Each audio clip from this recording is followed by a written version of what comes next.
I wish I had the type of story that comes with a real shocking encounter. I wish I had a clever hook or some great reveal to build up to. That's the problem with my story. Anytime I tell it, people seem to lose interest in the details. Details are all I've got. I don't have the body of the thing that terrorized my land 10 years ago, and I didn't see it up close. I only the effects it had on my land and my livestock. Those things I paid attention to very closely. They were my livelihood, and this thing came out to destroy them.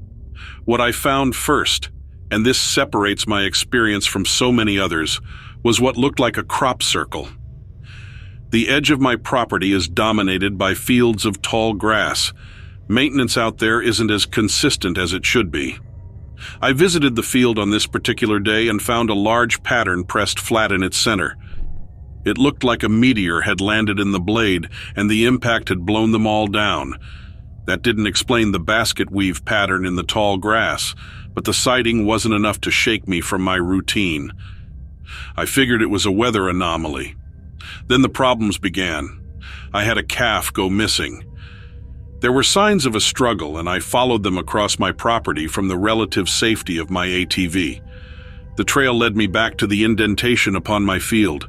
My calf had been dragged back to the crop circle and then just vanished.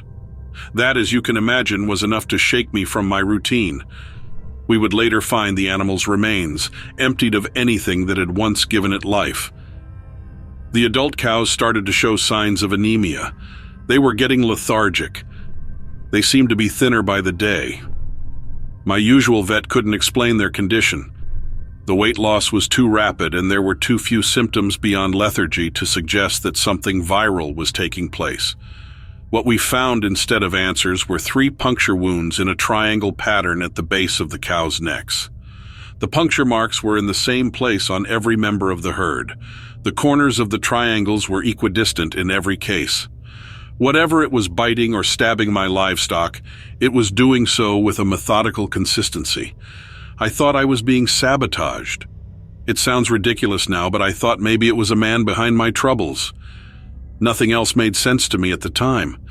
I couldn't fathom the scope of what I was dealing with.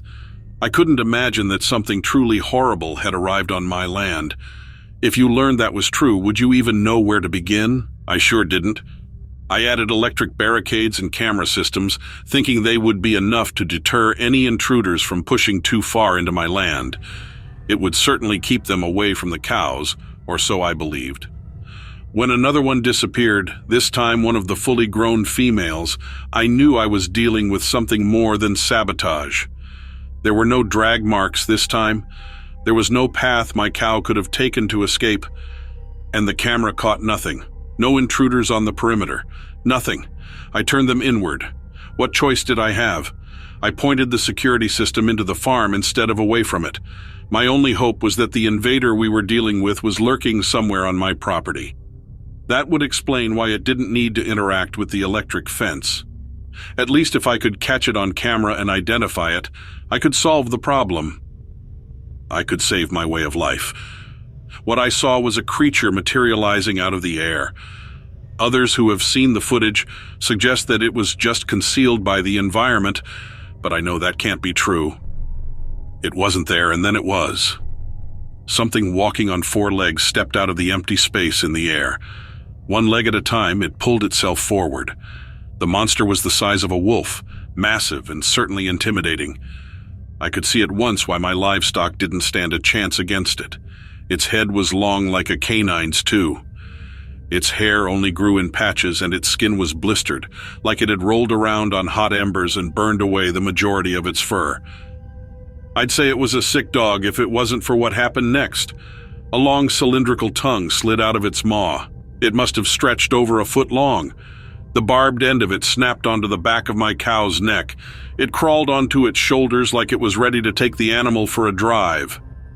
The cow itself seemed complacent, maybe lulled into obedience by whatever was dripping from the end of the creature's tongue.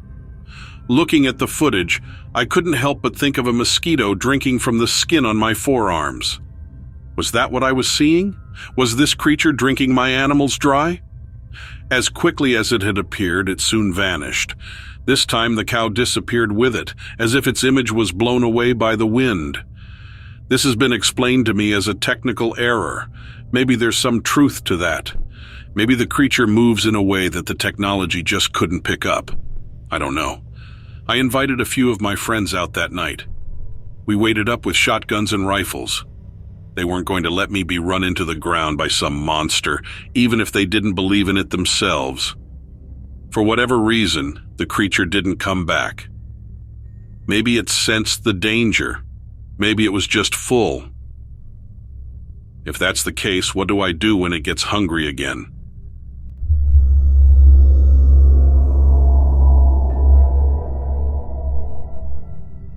I was out camping with my buddies in the mountains outside of Denver. We were having a great time, sitting around the campfire, roasting marshmallows and telling scary stories. Little did we know, we were about to experience something straight out of a horror movie. It was getting late, and most of us decided to turn in for the night. But me and my friend Jake decided to stay up a bit longer and enjoy the peacefulness of the forest. We were sitting on some logs chatting away when suddenly we heard a rustling sound nearby. At first we thought it might be a small animal, so we grabbed our flashlights and went to investigate. As we approached the source of the noise, we started to feel a strange vibration on the air, and everything started to feel heavy. The air felt heavy, and an eerie silence fell upon the woods. Then out of nowhere we saw it. It suddenly emerged from the shadows, its massive figure towering over us and getting taller with each step it took closer to us. It was standing about 8 feet tall on 2 legs. It had a muscular body covered in black fur that glistened under the moonlight. Its long pointed ears twitched as it turned its head towards us, revealing a face that sent chills down our spines. The creature had a snout that resembled a wolf, with sharp fangs protruding from its mouth. Its glowing yellow eyes pierced through the darkness, reflecting an intelligence that was unsettling. Its powerful muscular frame exuded strength and agility, and as it took a step closer, we could see its clawed hands flexing. Fear gripped us, paralyzing our bodies. The creature emitted a low, guttural growl that resonated deep within our chests. It was a sound that seemed to vibrate through the very core of the forest, sending a wave of primal terror through our veins. Realizing that we were in imminent danger, Jake elbowed me to snap us out of our trances, and we then instinctively turned to run. But the creature was faster than us. It lunged forward with incredible speed, its powerful strides closing the distance between us in mere seconds. Adrenaline fueled our escape as we sprinted back to the campsite, shouting incoherently for the others to wake up. Confusion and panic spread among our friends as they stumbled out of their tents, trying to grasp the situation. I looked back and unbelievably, I didn't see the creature. But there is no way I didn't believe it was still out there. I knew 100% that it wanted us gone. Our friends saw the fear etched on our faces and the desperation in our voices, and without hesitation, they scrambled to pack up our belongings, no questions asked. As we hurriedly packed our tents and gear, I could feel the creature's presence lingering in the shadows. It seemed to taunt us, and I was sure that I could see its yellow eyes flickering from behind the dense foliage. Every rustle, every snapped twig sent shivers down our spines, as if the forest itself had come alive with malevolence. Finally, we jumped into our cars and sped away from that cursed place, our tires kicking up dust from the dirt from the road. The relief we felt upon leaving that nightmarish scene was palpable, but the memory of the creature's haunting presence remained etched in our minds. In the safety of our homes, we shared the entire details of our encounter with the others, hoping to find some answers or validation. Some dismissed our story as a figment of our imagination or a prank gone too far. But those who saw the terror in our eyes, the genuine trauma we carried, knew there was something more to it. To this day, Jake and I still can't explain what we witnessed that night.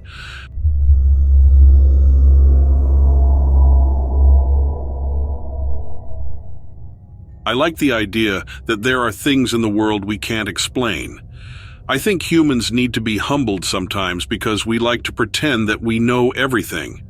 which is why it's so weird that for years I forgot about a string of odd encounters I had as a child.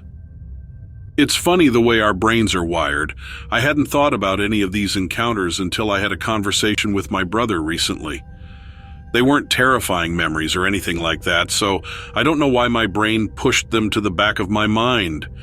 Maybe I used to talk about my experiences more, but people always gave me funny looks, so I stopped.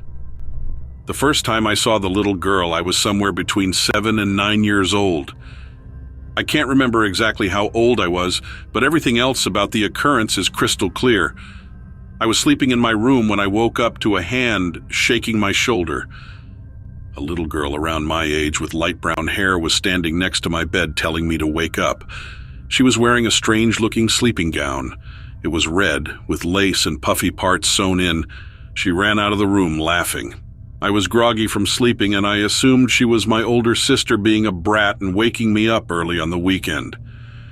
I stomped out of the room after her, but the hallway was empty. I went downstairs into the kitchen. My mom and sister were both standing at the counter watching pancakes cooking on the griddle. "Mom, Katie woke me up," I said. Katie is my sister. They both just looked at me in confusion. I then realized that my sister was wearing a white t-shirt and not a nightgown. "When did you change?" Neither of them knew what was going on, and that made me even more irritated. My mom had to calm me down, and I explained what happened with the little girl in the red nightgown who woke me up. She told me it was just a dream.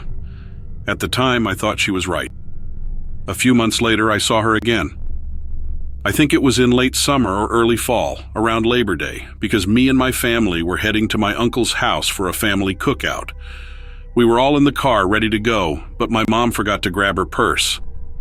I was in the seat closest to the door, so she made me get out of the car to go get it.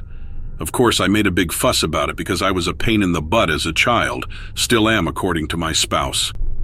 Her purse was upstairs in my parents' bedroom, so I went into the house to go grab it. I specifically remember running up the stairs on all fours like an animal because I was a kid, and kids are weird like that. As I rounded the corner to my parents' room, I heard someone humming. It wasn't a tune I knew. It just sounded like the mindless humming of a playing child. I was a little scared, but I poked my head around the doorframe to peek inside the room. The little girl was sitting on the floor with her back to me, rolling a small wooden ball back and forth between her hands. There was no mistaking her for my sister this time. I stood as still possible. I was afraid she would notice me. I saw my mom's purse on the dresser behind the little girl. I thought about making a dash for it, but she snapped her head in my direction and started to giggle. A giggling little girl in a nightgown should not be scary, but she didn't belong here, so I ran back to the car. I told my mom I couldn't find her purse. She scoffed and went to get it herself. I got an earful when she came back and told me it was right where she said it was. I think she could tell I was shaken up by something, so she stopped lecturing me when she saw my mind was a million miles away.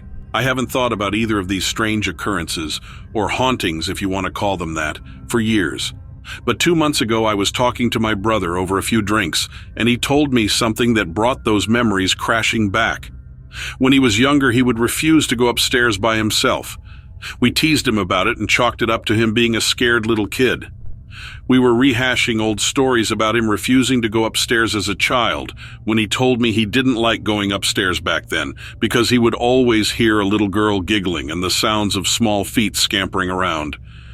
He said his toys were always rearranged when he left them out in his room, like someone else came and played with them. Hearing this made my spine crawl. I felt some conflicting emotions. On one hand, I was a little upset to be reminded of the creepy occurrences from my childhood, but it also made me feel validated because what I saw was not just a figment of my own imagination. Normally, I would have kept this story to just myself and a few close friends, but after talking to my brother and comparing our experiences, he convinced me to share it. Maybe we are both just a little bit crazy, or maybe there are some things there that we just don't understand. I don't know why there would be any kind of spirit in my parents' house. It was built by them, so no one else has ever lived in it. I know it all used to be farmland before it became a suburban development. So my only guess is she is somehow tied to the land. And to be honest, I'd rather not dig any deeper into it.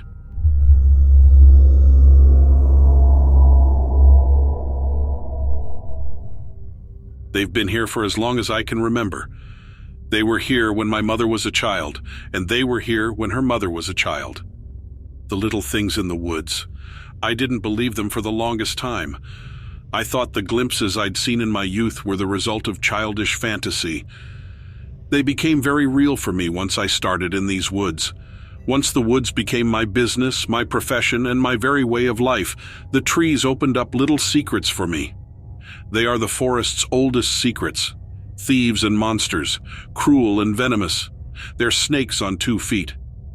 They're wasps that can only fly as far as they can fall, but their stingers still find you all the same. The first time I saw them, really saw them, I thought I was dreaming. I thought I was having a stroke brought on by too many hours in the sun. I never did drink enough water to make up for my long treks through the wilderness. I saw them at the riverside, and I mistook them for beavers. How could I have known that they were only wearing those animals as coats? I watched a while, and I leaned forward from my shaded spot beneath the trees. I saw pale, crooked fingers peek out from the folds in the animal hide and shakily aiming a ladle for the flow of the roaring water. All of a sudden, a twig broke beneath my heel and sent an icicle of dread into my heart. The things didn't look back. They knew they were spotted, and they didn't like it. They ran, scurrying along the river until they disappeared into the reeds. I sat there for a while, in the place where my cover had been blown. Had I really seen 5 tiny fingers come out of that animal, or was it the product of my adult imagination? Stress and a lack of nutrition could have led to something like that, right? No, I decided. I'd seen that little hand. When I stood up from the knoll overlooking the river, I knew that I was going to see more. I wanted to learn everything I could about those creatures. The first person I called was my mother. She, much to my surprise, didn't want to talk about them. I pushed and pried for information. Eventually she cracked. I learned that they used to steal tools and livestock from the communities nearby. Hammers and chickens would go missing, with little footprints left behind in the dirt. How had no one captured them? Why weren't there any pictures online? I learned that there were, actually. Look around long enough and I guess you can really find anything on the internet. It wasn't enough to satisfy me though, and I wanted to see them in person. I wanted to know exactly what I had discovered. I stalked that river for weeks. Eventually I was there more often than not. I'd wish I could call it my typical hyperfixation. It was a little different then, a little overboard. I thought I was chasing something magical. Maybe I was trying to get back in touch with my childhood self. I guess I was bored with my career by then. Either way, if I had known anything tangible about the creatures I was facing, I would have turned back. I found a cave. It easily could have been mistaken for an animal den. I was lucky to know what to look for. The tiny, tightly knit footprints almost looked feline. I think they designed it that way. It was the track pattern that was off. The rhythm told me that the creatures stood upright. A peek inside with my flashlight caught bits of silver and rust. Spoons and forks were hanging from twine, seemingly repurposed into shovels and rakes. They were mounted like tools might be mounted in a shed. I thought to creep in closer, to crawl into the cave's mouth on my hands and knees. It was hardly big enough for a dog to squeeze through. But then my flashlight caught something else. The shimmer of eyes, reflective like a cat's, small and beady but shaped all wrong. They scanned me left to right. Then one pair turned into 2 and 2 pairs turned into 3. There was a half-dozen little faces staring back at me before long. By then, I couldn't run. I was transfixed. I was terrified. But I was so close to the thing I'd been hunting that I could practically feel the warmth of success pumping through my veins. Then they ran at me. They scurried like rats. The light from outside the caves crested on their faces and revealed their gnarled expressions. Their skin looked like leather. Their wrinkles looked cut from the bark of a tree. They were hard and evil-looking little creatures. And as they ran, they snarled. They screamed. Not one of them was taller than my knee, but I wasn't interested in fighting off the pack. I'd gotten what I'd come for. I'd found them. I knew the truth now, that the people-shaped creatures did exist out in those woods. I tore out of there like the forest was burning down around me. I ran all the way to my car. I drove all the way home. I showed for hours and cried under the water. I don't know why the tears fell, except for the fact that I was overwhelmed. The stories from my childhood had been validated, and in their new real form, they were nasty. I called my mother again, and she told me what I'll tell you now. Don't go looking for the secrets that the forest doesn't want to share. There is proof out there. I could go back out there and maybe even acquire it.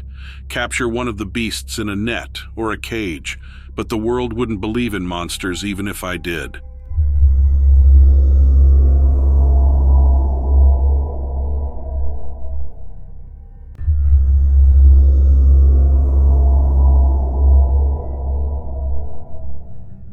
I've been dealing with a lot lately.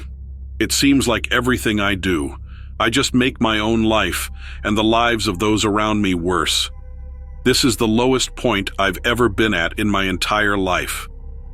I've disappointed every person who has ever loved or believed in me, and I've just proven them all wrong and pushed them away from me. I never intended it to be like this, but I haven't led a perfect life, and now I'm dealing with the repercussions. I live alone in my apartment, which I'm about to be evicted from, and I just found that out last week. This is officially my rock bottom, and every part of me has to change. I can't live like this anymore. Last week I was absolutely desperate, and I've tried praying to God recently, but I just haven't felt any connection, and it hasn't helped me at all. I've never been a believer in anything paranormal, or like God or Satan or any of that kind of stuff.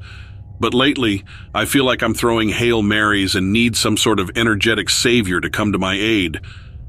I can't do this on my own. My way is not working. I'm ashamed to admit it, but last week I was enraged at God, and I blamed him for my life and my circumstances. One night, in a moment of desperation, I begged Satan to take my soul and to change my life in return. I don't think I even specified how. I just begged him to make it different and just screamed, cried, and begged him to take my soul and that I would do anything for some changes in my life. After that, the whole night is kind of hazy. After screaming that, things just seem different. I don't really know how to explain it, but something in me is different. I think I made a deal with the devil, and something really changed deep in my soul. I only remember moments of the entire night after that, but I remember I wrote lots of things down on multiple pieces of paper, and I signed them.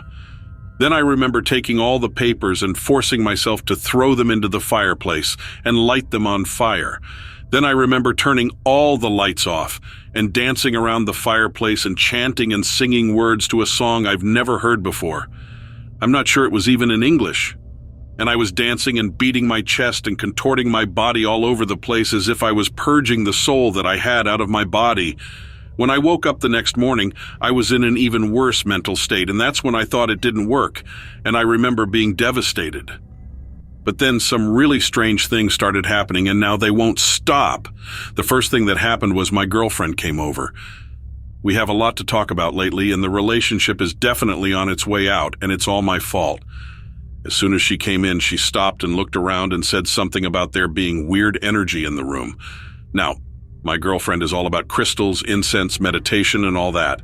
She's always talked about the energy in my apartment being calm and centered, whatever that means. For her to come in the morning after I made my deal with the devil and claim that the energy was weird really freaked me out. She only stayed for 5 minutes and then screamed that she had to get the hell out of there. I haven't seen or talked to her since, and I've been calling her obsessively, begging her to talk to me. I kind of thought it was just because of the relationship issues we've been having, but a lot more weird things have been happening lately. A friend of mine came to check on me a couple of days ago. We ordered me a pizza since I can't afford anything to eat, and we were just sitting around talking. He went to use the bathroom, and all of a sudden, he ran out of my apartment and called me about half an hour later. I had to keep telling him to calm down because I could understand what he was saying, and then finally I could understand him. He told me that a man was in the bathroom smiling at him. When I asked what man he was talking about, he just started freaking out and saying that I had to get out of there over and over again. It was one of the most unsettling conversations I've ever had. Now, the cabinets and doors having been opening and slamming shut on their own, I keep seeing black figures out of the corner of my eye, and when I turn to look, there's nothing there. There's this black cat that comes to visit me that I feed out my window who usually loves me, and now he won't get anywhere near me. I feel like I'm going insane, and I don't know what to do. Now I think that demonic possession is real, and I actually sold my soul to the devil. Anyone that I used to be able to talk to, I've pushed out of my life and can't get a hold of. I feel like I have nowhere left to turn, and the devil is possessing me more and more. He's winning the battle, and I don't know what to do. I went to get some fresh air this morning, and there's this church nearby who had their door open. I figured it was a sign from God, so I made my way towards the church.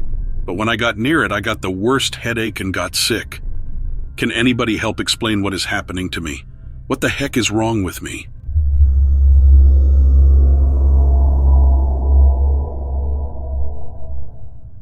I grew up in Tampa, Florida, and have always been fascinated by the unexplained. My parents instilled a hard work ethic and taught me to always be observant to get ahead in life. As a self-proclaimed paranormal expert, I have always kept my eyes peeled for anything out of the ordinary. As the owner of a small computer store in town, I noticed a sudden decline in business. At first, I thought it was just a rough patch or the state of the economy. However, as time went on, I became more and more convinced that something strange was going on. Customers were no longer coming in, and my profits were dwindling. I knew I had to investigate the situation and find out what was really going on. It all started when I noticed the owner of a competing computer store across town seemed to always be one step ahead of me. No matter what promotion or sale I offered, he had a better one. It was as if he knew exactly what I was planning before I even did.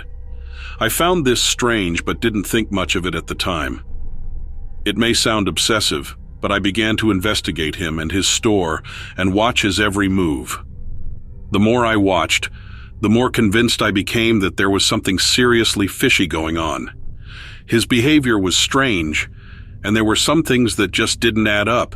For one thing, he never left. Ever. It was as if he lived there full time.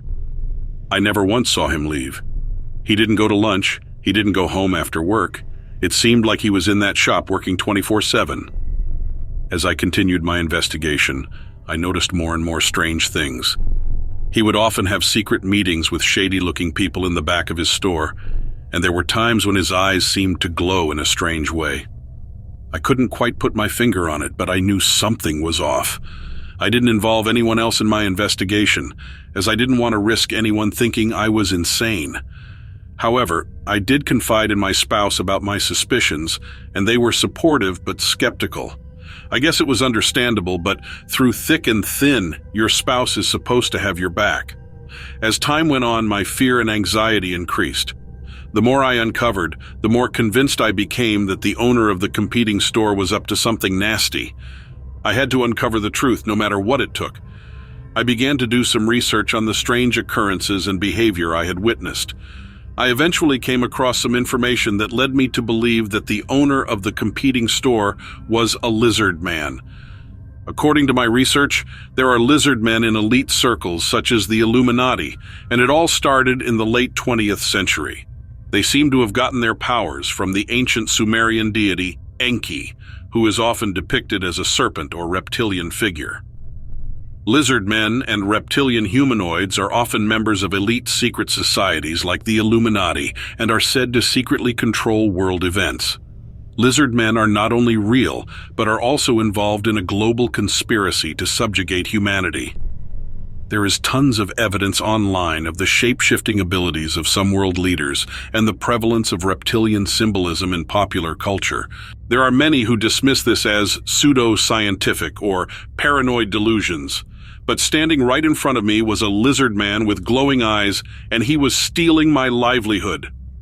After uncovering all this information, I confronted the owner of the store and accused him of being involved in some sort of conspiracy. He told me I was crazy and called the cops on me. The cops questioned me, but I told them I was just looking to strike up a partnership with another computer store in the area and that he was just trying to make his competition look bad. Turns out what I said to get out of a bind was, in fact, completely true. He hired people to leave negative Yelp reviews for my store and tarnish my good name, and who knows how much it has cost me. Some of my customers have told me that every time they go into his store, he is talking about how my business is a front for illegal activities, and he tells people that I'm involved with a satanic cult. I couldn't believe that someone could be so ruthless and cruel. I finally decided to take action. My friend agreed to take his phone in there and record what the guy said.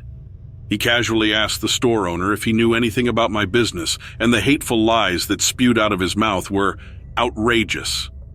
After having him on tape slandering my good name and my business's name, I gave my evidence to my lawyer, and we were able to reach a sizable settlement, and the man has moved elsewhere and taken his shady ways out of my beloved community. I also reached out to other business owners in the area and warned them about him, his creepy secret society, his slanderous ways, and how vulnerable we are to these lizard men. It wasn't easy, but eventually I was able to take him down and bring justice to Ybor City and have rebuilt my reputation slowly but surely.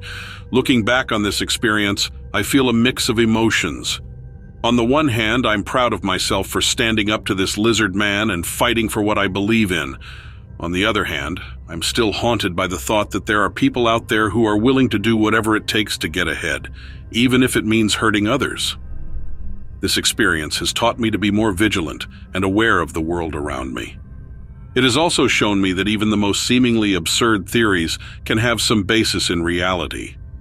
But most of all, it has given me a renewed sense of hope and confidence that I can overcome any obstacle if I remain true to my values and work hard. One word of wisdom, friends: beware the lizard men. They are real, and as good as I feel these days, I constantly feel like I shook up a hornet's nest, and it's just a matter of time before he gets his fellow lizard people to strike me down.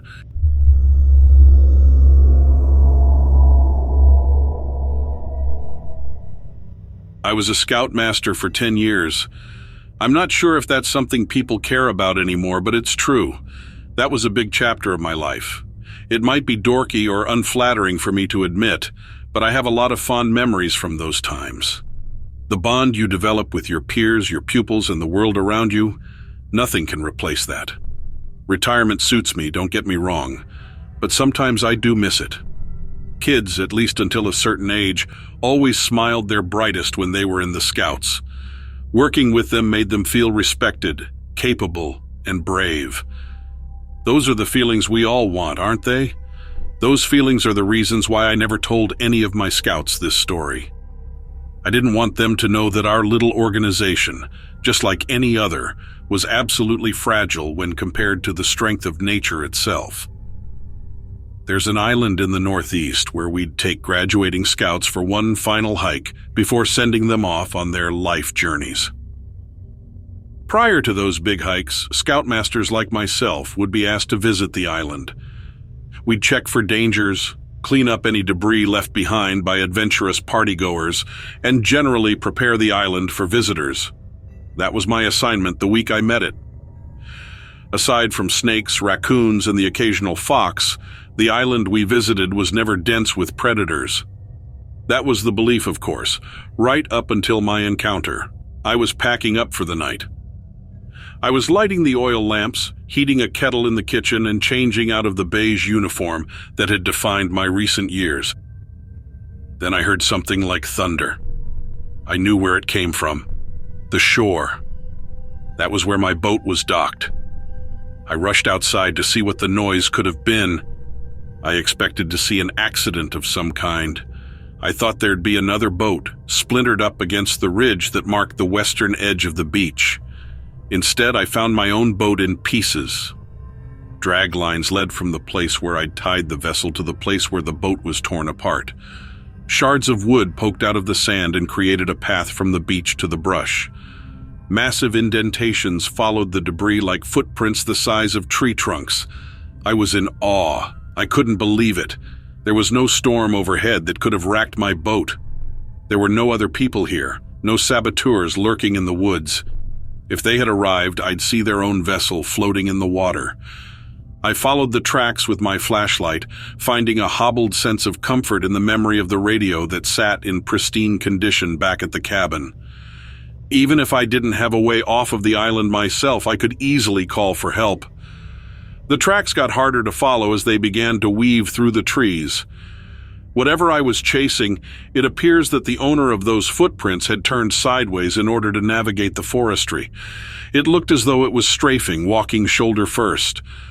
Was it so big that it couldn't fit in the woods naturally? If that was the case, why couldn't I see it yet? Why couldn't I hear it? Thankfully, my other senses came to the rescue. I smelled it before anything else. Deep and wet and heavy, it smelled like the edge of the waterline. It smelled sour, salty. It burned my nose like I was breathing in the water itself. I almost choked. I only stayed quiet because my eyes jumped to the source of the odor. My gaze leapt ahead of me, and that's when I saw it. Two massive eyes the size of oranges, staring at me, unblinking. The beam of my flashlight shined in its wet irises. Its head was twice the size of my own. Its mouth stretched wide, similar to a toad or a catfish. But its skin and its body looked human. Its flesh was a tender pink, scabbed and scarred by the wilderness. It looked human except for its massive size. Its massive frame forced it to lean forward. The creature's knuckles sunk into the dirt. As I watched it, it stepped closer. Its gait was slow and cautious. I saw that its feet were short, stunted like a hoof, and when it opened its mouth, it bellowed, it droned. Its cries shuddered out from its chest. My legs and my bones shook immediately. All I could do was turn and run. I don't remember when, but at some point I dropped my flashlight. I ran in the dark. I knew where to go. I knew where the cabin was. I knew where the radio was. But the beast wasn't gone. I heard its footfalls like hammer blows behind me, slamming into the earth like every branch was a nail that needed stomped flat. The monster was chasing me. I was thankful for its massive stature. It was too big to run at its full speed, I'm sure. I don't know how it got to that island, but I'm sure in hindsight that it wasn't the monster's home. I heard its shoulders thudding into the trees. I heard the birds scatter and shriek overhead. Thud, thud, thud. With every slam, I thought the next deafening impact would be the sound of its giant hands slapping against my back. I imagined its fists raining down on me. But then, suddenly, I was home. I was in the cabin. I was locking the door and looking through the window, relieved that there was no sign of the creature.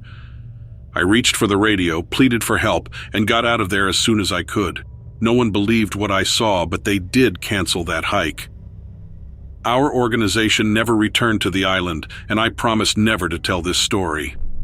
It's frightening, isn't it? It's frightening to know that there might be things lurking out there that none of us expect to find. But the older I get, the more I've reconsidered. Maybe this story can be useful.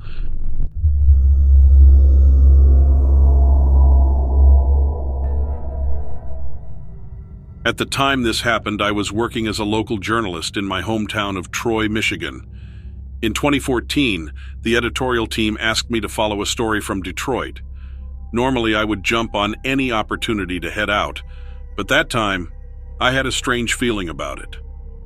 Part of it was due to my uneasiness driving after my shoulder surgery, and partly due to knowing that Route 75 is said to be a paranormal magnet. I was pacing outside my boss's office, thinking of an excuse to not go, and noticed my coworker Frank packing up his desk. He was moving to another job outside of Troy, and that meant that my chance for a promotion was maybe finally here. So, with that in mind, I decided to swallow my anxiousness and take on the story. I called my dad and asked if I could take his car. "Detroit?" He said. "Well, I can come along and I'll stop at your Uncle Sean's place." I cringed from the inside, but agreed. We don't have much in common. I am timid and antisocial. He's outspoken and loud. However, I really wanted the Detroit story to help me with the promotion, and the road trip would probably mean a lot to him too. Neither of us had any commitment after work, so we headed out right afterwards, straight down Route 75. He tried to churn up some conversation, but I was tired and wanted to be fully awake the next morning, so I started to nod off in the car. Detroit is not far from Troy, but every second felt like an hour. I do not remember when I actually fell asleep, probably when Dad started telling stories of a strange creature that had been seen lurking near Troy at night. Maybe I should have been paying attention to this part. Not soon into the trip, I heard a loud thud and hit my head on the car window I was leaning towards. "Hey, are you up?" my dad said. "I think I saw something." "Probably it was nothing," he whispered. I shook my head no and just answered in murmurs. It was dark, and we were no longer on Route 75. I remember making frustrating remarks, but his attention was completely somewhere else. His hands were gripping the steering wheel tightly. "You were asleep. There was an accident on Route 75, and I knew a way to bypass it over here by the fairgrounds and the cemetery. Well, I thought I did." I rolled my eyes as I reached into my pockets to open the map on my phone. I tried to unlock my phone but realized it was completely dead. I was so fixated on reaching Detroit that it had slipped my mind to charge it before leaving. The car kept moving along, but then it seemed to slow down. I opened my eyes wider and turned towards my dad to see his eyes open wider and stare at the rearview mirror. I still remember the look on his face with his jaw hanging down. He kept driving ahead slowly, but his eyes were glued to the rearview mirror. Not knowing what was going on, I asked him to let me drive. While Dad kept asking strangely and not stopping, I asked him again to stop the car and switch seats with me. He was hesitant at first, but finally agreed. I got out of the car, and soon after getting out, a noise from off in the direction of the cemetery caught my attention. I was looking around to find the source. I scanned the horizon looking for whatever it was, and what I saw was nothing like I could have ever imagined. It was a dark-haired, furry, wolf-looking creature, but it was huge in size, as big as a fully grown horse. I squinted my eyes, thinking it was a play of the light, but the bright yellow eyes that were staring back into mine were definitely real. Even though the creature was at least a few 100 feet away from us, his incredible size was clearly noticeable. Its presence behind our stopped car looking towards us was something I could feel. I'll never forget the feeling I had when I first looked at it. It was majestic and had a sense of undeniable power. I felt it could make anyone feel shivers down their spine and make their hands quiver, just like how I felt at that moment. However, I am a journalist, so I decide I can capture this beast with my camera and show people what I saw. I slowly moved my hand, reaching for the door handle while also reaching for my camera.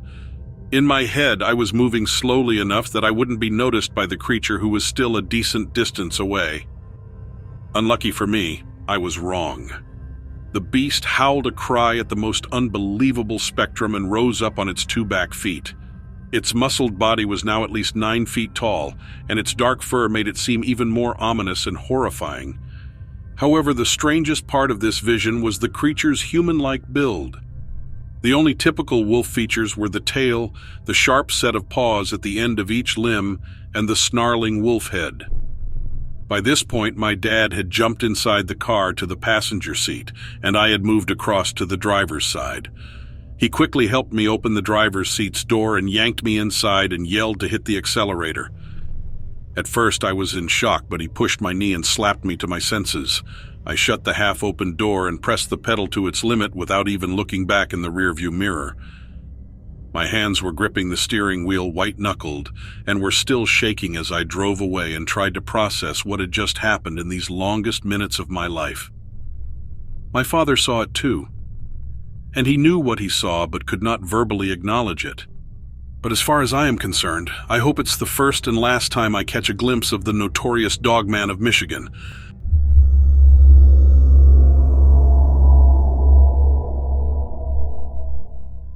I live in northern Minnesota, less than 100 miles from the Canadian border.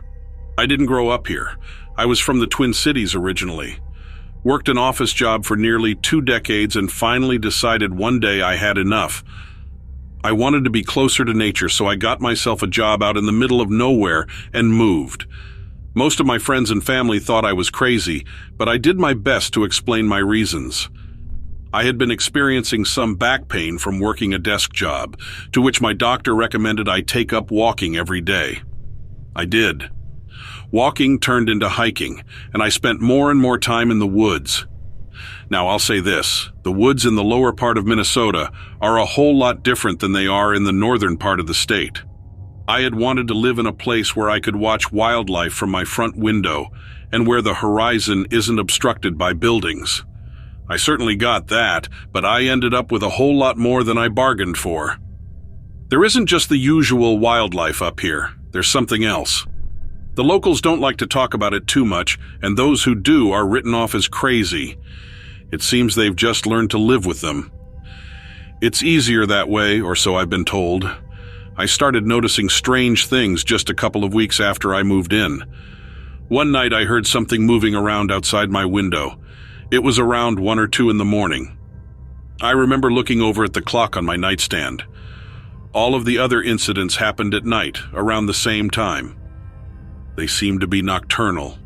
The animal sounded large. I assumed it was either an elk, a moose, or a bear. I got up and turned on the porch light, but I didn't see anything through the window, and I wasn't about to go out there and look. I went out there to check for tracks as soon as it was light out. I didn't find any signs of what the animal could have been, but I did find 3 large boulders stacked in a line just outside of my bedroom window. I immediately ruled out any animals we had around here. None of them could have done that. It had to have been a human, but the boulders were huge. No person could have moved them without a machine. I talked to a couple of different people in town about it, but no one gave me any answers. Their replies were short, and none of them seemed at all surprised, but they wouldn't discuss it further. I knew there was something they weren't telling me. I ended up buying some cheap trail cams and setting them up around my property. I had planned to do this anyway so I could see what animals were moving through, but the incident with the boulders sped up my decision. It wasn't until winter that I found something on the trail cam, but other strange things had been happening within that time too. Things would be moved around the property. And the strangest thing of all, I would find areas of the nearby forest populated by young saplings, with the saplings pushed together. The trees wouldn't be uprooted, simply all bent towards each other, forming something like a teepee. I would only find these teepees in the mornings after an extremely cold night. There were tracks around the areas, but they were muddled, and I couldn't get any idea of what made them. I set up one of the trail cams out in the woods before the next cold snap, hoping to catch whatever was making the teepees. I had all sorts of crazy theories by that point. I even thought maybe there was some group of recluses living out in my woods. When I saw the photos on the cam, it looked like a bear. It was hunched over near the trees and would stand up to push them together. The only problem was, bears around here hibernate during the winter months, and this was the absolute dead of winter. That, and the creature in the photos, had brown hair, and we only have black bears here, not brown. I'm not much of a hunter, but I had a gun in the house just in case I had a run-in with an angry black bear or a moose on my property. I went back out to check the area around the teepee for any additional signs of the bear. I found tracks, but again, couldn't make them out. It was as if the animal was trying to disguise its identity from me. I heard something moving behind me, and then I heard a growl. It wasn't the growl of a bear. It was something I had never heard before. I turned around, and just as I did, a tree came down almost right on top of me. I don't know if it was the animal pushing the tree down or the weight of the snow, but I got out of there as fast as I could. I'm planning on exploring more once I work up the courage. I really want to know what that was.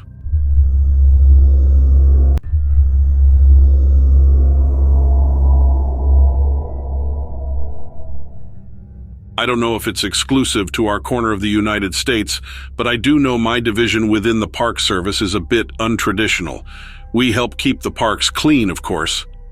We root out the teenagers that get too rowdy, and we cooperate with the fire department when lightning strikes the wrong tree. But we have another responsibility. It's a team of myself and 13 others. There's an official name for us that I can't share, but amongst ourselves, we're called the Finders. What we do is find the things that no one in their right mind wants to look for. Scary things do live in the national parks. Scary things live everywhere, as a matter of fact. It's thanks to the United States government that in our areas, we can preserve the beautiful sides of nature while stopping the spread of her nastier inhabitants. There's a lick of truth in a lot of the weird stories that come out of these parks. I've got a story of my own. Unfortunately, this story does start with tragedy. I think the greatest lessons all begin with something of that scope. Something has to be lost for something to be learned. Anyway, a hiker had gone missing. This was roughly 15 years ago. We'd recovered their campsite, but there wasn't any sign of the individual in question.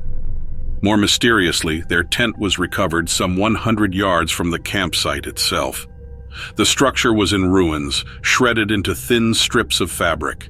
The metal beams that formed its shape were bent and broken. Theories were rampant regarding how the tent could have traveled so far. Those of us in the finders knew it was likely that something had dragged it. The wind hadn't been strong enough to move the tent that far, let alone to tie the metal stakes into knots. Hopes of finding the hiker in one piece were fizzling out. The rest of the Park Service was busy looking for them while we were tasked with finding whatever could have taken her. We had our theories, of course.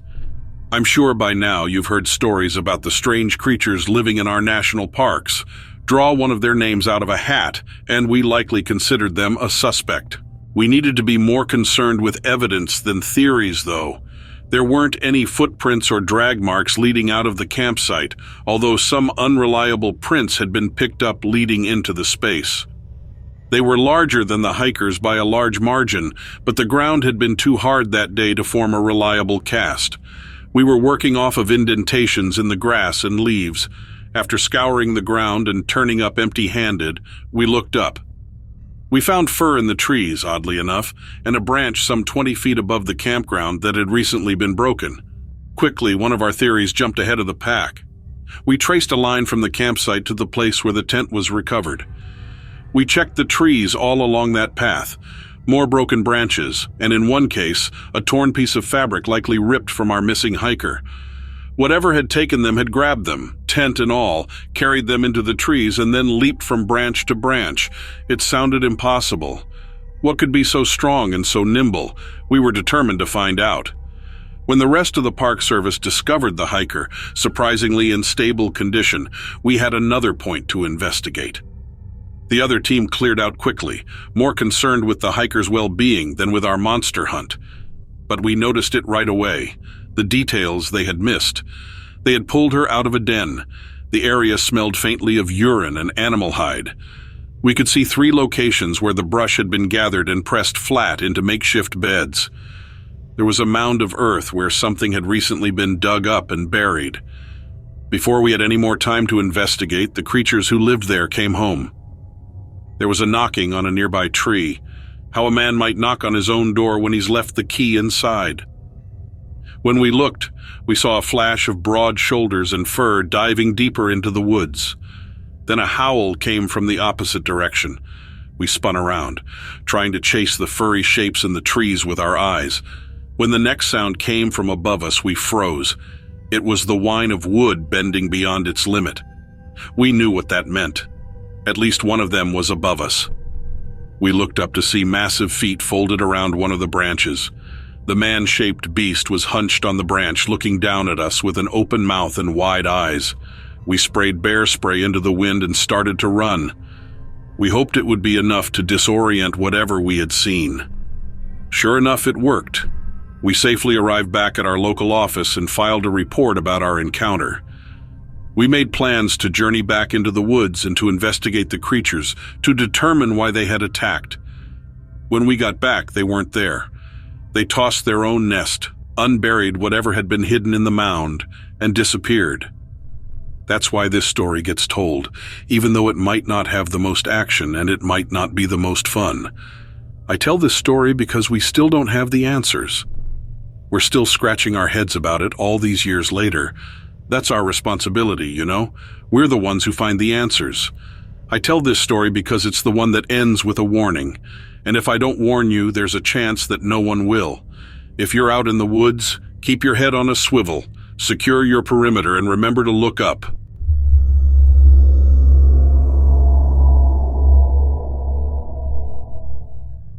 I'm a semi-truck driver, and most of my routes take me across the South through Texas, Louisiana, and Mississippi.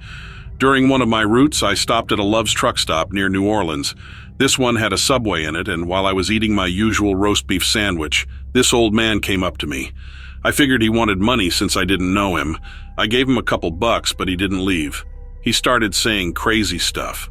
I should have left, but I just sat there and listened to him. I guess I was bored. He was talking about something called a loup-garou, which he said meant werewolf. Said it goes after little kids who are bad, stuff like that. Looks like a dog that walks on its back legs and smells like rotten eggs. Howls at night. I was really starting to wonder how to best get away from this guy at this point. The guy seemed totally serious. I mean, it was obvious that he really believed in this stuff, but I thought it was BS. Just an old story people used to tell their kids to keep them in line. You know, like, be good or the loup-garou will get you. Well, I did manage to get away from him, but I've come to believe that that dude really did see something, and it drove him crazy. I'll tell you why. One night a few months later, I stopped at the Rest Stop Welcome Center near the Louisiana-Mississippi border. If you haven't seen it, it's supposed to look like an old plantation house or something.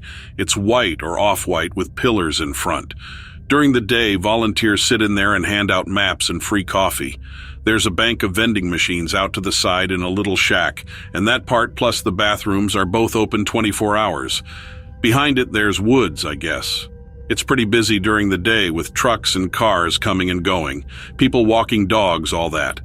But at night, it's a different story. The night I saw the thing, I'd been driving too long. You're supposed to stop after 14 hours, absolute max, according to FMCSA rules. But we all know how to push the limits, and I'd been going at least an hour longer than that.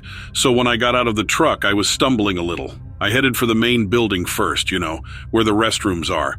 They're open 24 hours, and I guess it was around midnight. It's pretty well lit normally, but some of the lights near the back of the building look to be burned out.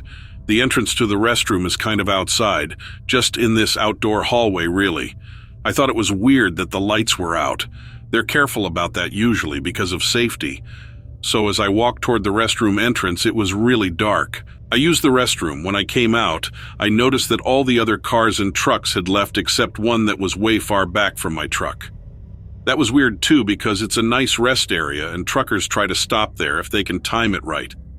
I wanted to leave, but I really needed a Coke if I was going to keep driving. So I walked over to the outside vending machine area. The lights were on, and I got a Coke and some Fritos. I started back to my truck and that old dude's story just popped into my head. I don't know why, but it was almost like I could picture that loup-garou he described. I looked over at the other side of the Welcome Center. There's mowed grass and picnic tables there, but behind the road that leads out of the rest area, it's forest. Some of the lights out that way were out too. Anything could live in that woods, really. The trees get thick real quick. And I remembered the old man said, the loup-garou lives in the forest or the swamp. That's when I heard the howl. It didn't sound like a dog or a coyote. I heard them before, and this was more human-like. Well, really like in between a human and a wolf or something. I turned around quick because it sounded like it came from behind me, back behind the restroom entrance past that dark hallway. I should have started running, but I was afraid if I did, it might follow me. I thought if I stood still, maybe it would go away. While I was looking, one of those lights snapped on. You know how those fluorescents do sometimes? It flashed like lightning almost, and I swear I saw a dog standing up. It was just behind the building near where some of the trees started. That thing was tall, taller than me for sure. I was glad I was pretty far away, and the light near me hadn't gone on. I thought maybe it didn't see me. Maybe it did, though, because it threw back its head, and I saw that long snout pointing toward the dark sky. It howled again, louder this time, and then that light near it popped back off. I was actually more scared when I couldn't see it anymore. I remembered the old dude saying the loup-garou could run fast. I thought it could be running toward me in the dark. That thought got me moving, and I ran to my truck, got in, and locked the doors. The engine's loud, but after I started it, over the rumbling, I swear I heard another howl, closer. I shifted gears and got out of there as fast as I could. I haven't been to that rest area since.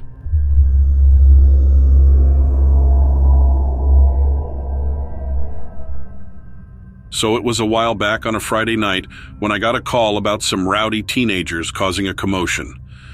Now, in these parts, we'd often deal with kids disturbing the peace, especially on weekends. You know how it goes, small-town blues, not much to do, so they go out looking for trouble. Usually just the sight of my squad car was enough to make them straighten up. But this time, it was different. The complaint came from a neighbor living near a stretch of densely wooded hiking trails at the edge of town. These trails were about 14 miles long, and they weren't exactly well maintained, but people still liked to venture into the woods. Now, there was a creek flowing through those woods, used to be a proper river back in the day, but it had dried up quite a bit. Funny how nature works, I can't explain it. Anyway, there was this old mill from the late 1800s near the creek. It had turned into a hangout spot for local teenagers, a place to drink and party. Last time I checked, that mill was a mess, full of empty cans, bottles, and graffiti. These kids thought they were far enough into the forest to avoid getting caught, but here's the thing. There were homes surrounding those woods, and people living there could hear all the racket. So as the sheriff, it was my duty to check it out. I hopped in my squad car and headed towards the woods. When I arrived, I noticed there weren't any cars in the public parking lot nearby, but that didn't mean those clever teenagers hadn't parked elsewhere and walked in. Armed with my trusty flashlight, I made my way into the woods. Almost immediately, I could hear the laughter and shouting of the kids. They didn't sound too far off, certainly not far enough to be at the mill. At first, I thought they were on my left, but as I tried to follow the sounds, they shifted to my right. I called out, telling them to cut it out, but no one answered. Now, I knew those kids had spotted me, and they were probably scrambling as fast as they could. Despite that, I decided to continue towards the mill because that's where the neighbor claimed the lights and screams were coming from. Who knows? Maybe there was still something going on there. As I walked deeper into the forest, it grew eerily quiet. The trail was overgrown, but I managed to find my way, guided by the beam of my flashlight. That's when I heard the voices again, just like before. They were screaming and laughing, but I couldn't make out any words. I pointed my flashlight towards the mill, but it was empty. Those kids were somewhere out there in the woods, but I couldn't pinpoint their exact location. The voices seemed to be coming from all directions, yet they sounded both distant and close at the same time. It sent shivers down my spine and made me question what I was dealing with. Curiosity got the better of me, and I shined my light into the woods.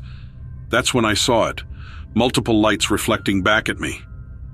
At first I thought they were just flashlights, but upon closer inspection, I realized they were eyes. There must have been at least a dozen pairs of eyes, all at my eye level. They stayed hidden in the shadows, so I couldn't get a clear glimpse of their faces, but what I could see was their ghostly white skin. Those voices, they sounded human, but seeing those eyes, I knew there was something off about them. They weren't your ordinary teenagers, that's for sure. Slowly, I started backing away down the trail. I didn't want to run and risk provoking those things to chase after me. It was a chilling experience, to say the least. As I retreated, I couldn't resist shining my flashlight once more at the mill. I don't know why I did it. Maybe I wasn't thinking straight at that point. But what I saw made my blood run cold. The whole dilapidated building lit up with eyes. I didn't stick around to count them, but there were at least 10 more pairs of those eerie eyes in there. The voices continued to follow me, echoing through the trees as I made my way back to my car.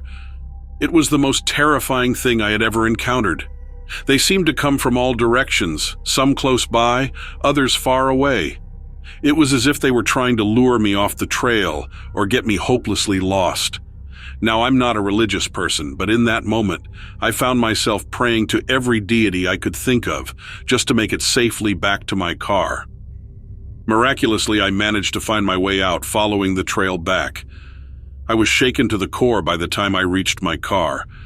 I rushed back to the station and locked myself inside for the rest of my shift. I didn't know what to put in the report, as I never had a chance to speak to the person who made the complaint. It was just a message left on the answering machine at the station. I tried calling the number back, but it was disconnected.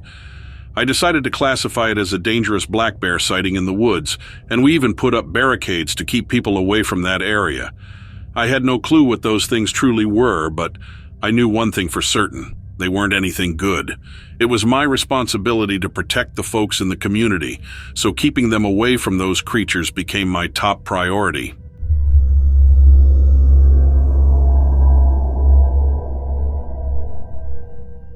A few years back, I used to pitch in and help my cousin who owns this massive apple orchard up in Washington.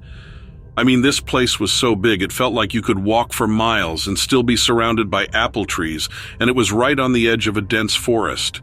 He had several workers to help maintain the orchard and run the cider mill. The orchard was a major attraction, especially during the apple picking season. People would pay a pretty penny to come and pick their own apples, enjoy some freshly pressed cider, have a good old country time. So one time, a couple of his regular workers had to take some time off and he needed someone to fill in. I said, sure, why not? And he brought me up there for a few days to help out. Now, there were several sections in the orchard and several little huts scattered around. It was my job to check on the trees, make sure no pests were getting to them, and also help out at the cider mill. The really prized apples were tagged, and the price he charged depended on the variety and the size of the apples. He had some really special varieties there. One evening, I'm doing my rounds. It's around 5 p.m. As the sun started to set, the irrigation system kicked in, watering the trees. I was checking on the trees, making sure the apples were growing nicely. The sun was setting just as I was finishing up. It was early fall and it got dark pretty quick. I was just about to call it a day when I heard this rustling sound coming from behind one of the huts. I figured it was just some critter, maybe a squirrel or something, but it sounded bigger. I closed the hut door and peeked out the window to see if I could spot anything. I shined my flashlight around but didn't see anything. The rustling got louder, and I tried to look through the window again, but my flashlight was so weak it was practically useless. I had forgotten to charge it before I left, and the battery was almost gone. Knowing I couldn't see anything, I figured I should just head back. But just as I was about to leave, I heard this strange cawing sound. It wasn't like any bird I'd heard before. It was kind of high-pitched, and to be honest, it sounded kind of eerie. Whatever it was outside the hut and sounded like it was moving around in the trees. Now I'd heard of sightings of large owls in Washington, but those stories were not very common. And this didn't sound like any owl I'd ever heard. The sound would caw and then almost turn into a hiss. So I decided to just stay put in the hut for a bit and not risk running into whatever was out there in the dark.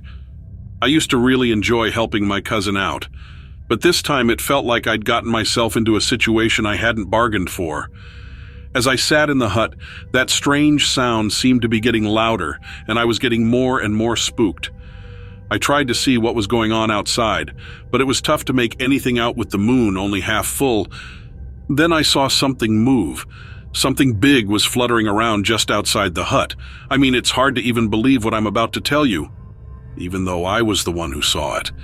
This thing, it was huge, like a good 7 or 8 feet wide, and it didn't look normal. It was like a bird, but not any bird I'd ever seen or heard of. It had a giant wingspan, and its feathers were a deep, eerie black that seemed to shimmer in the moonlight. The body seemed more elongated than a typical bird, and the head was somewhat reptilian, with 2 glowing eyes that burned an intense yellow in the darkness. The creature was perched in a nearby tree, its talons gripping the branch with an unsettling intensity. It seemed to be examining the apple trees, its gaze lingering on the ripe apples that hung from the branches. I was frozen, my breath caught in my throat. My mind was racing, trying to figure out what this creature could be. Was it some kind of mutant bird, an unknown species, or something more supernatural? Then, to my utter disbelief, the creature reached out with a long skeletal hand. Yes, a hand, not a talon, but a hand, with thin, elongated fingers that ended in sharp claws. It plucked an apple off a tree, and I watched in stunned silence as it lifted the apple to its beak-like mouth and took a bite. I nearly fainted at the sight. This wasn't just some bird, but some kind of hybrid. A creature from a world that wasn't supposed to exist, right here in my cousin's orchard. The creature seemed to enjoy the apple, its eerie eyes closing for a moment as it savored the fruit. I wanted to run, to scream, but I was paralyzed with fear. I knew I had to get out of there, but I also knew I had to be careful. One wrong move, and I could alert this creature to my presence. Finally, after what seemed like an eternity, the creature finished the apple. It let out another one of those eerie caws, and then, with a powerful flap of its wings, it launched itself into the air and disappeared into the night. I remained in the hut for a while longer, my heart pounding in my chest. When I finally gathered the courage to leave, I sprinted all the way back to my cousin's house. I told him what I saw, but he didn't believe me at first. He thought it was just my imagination playing tricks on me in the dark. But when we went back to the orchard the next day, we found the apple core from the tree where I had seen the creature. From then on, we made sure to finish up our work before sunset. I still don't know what that creature was, and I don't think I ever will. But one thing's for sure, I'll never forget that night in the orchard.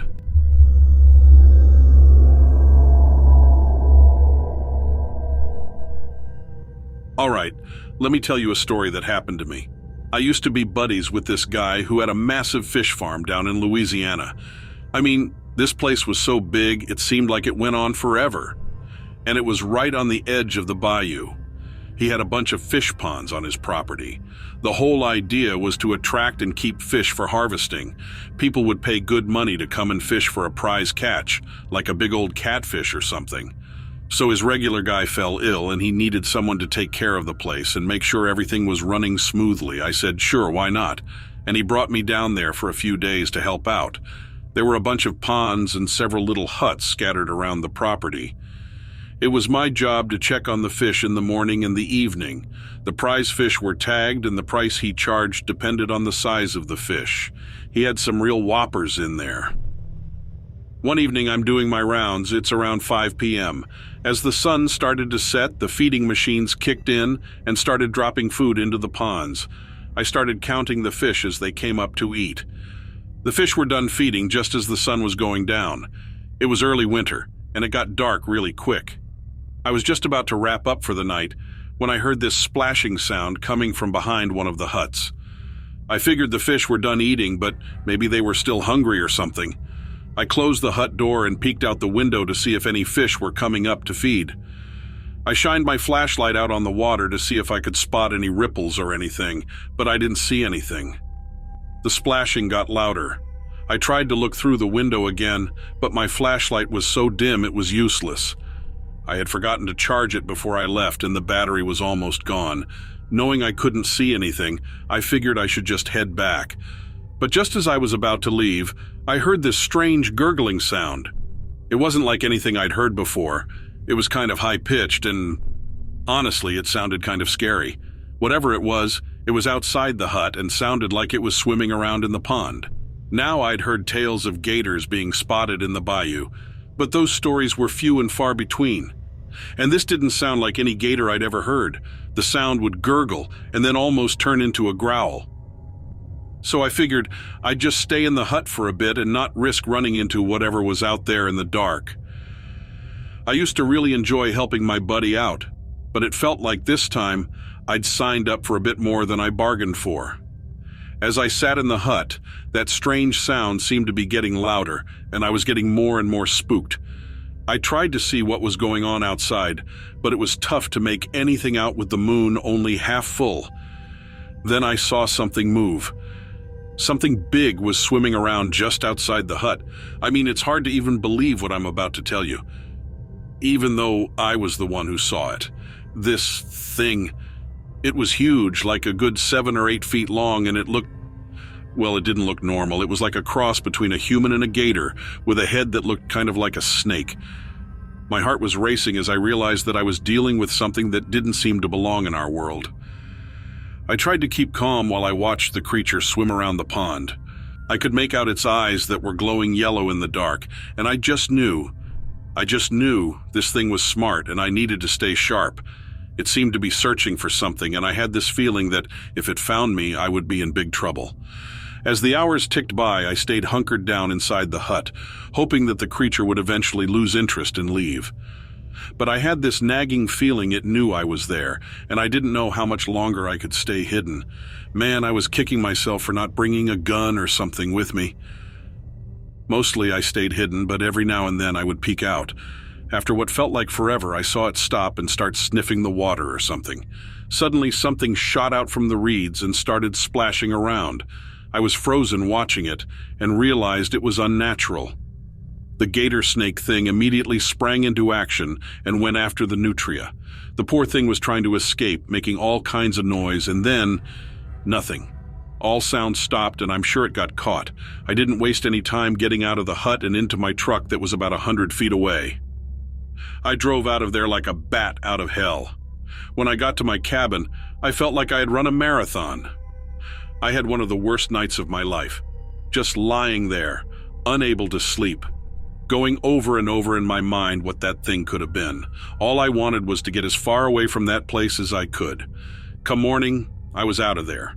I called my buddy and told him I didn't know what the hell was in his pond, but I wasn't going to stick around to find out. I left that place and haven't been back since.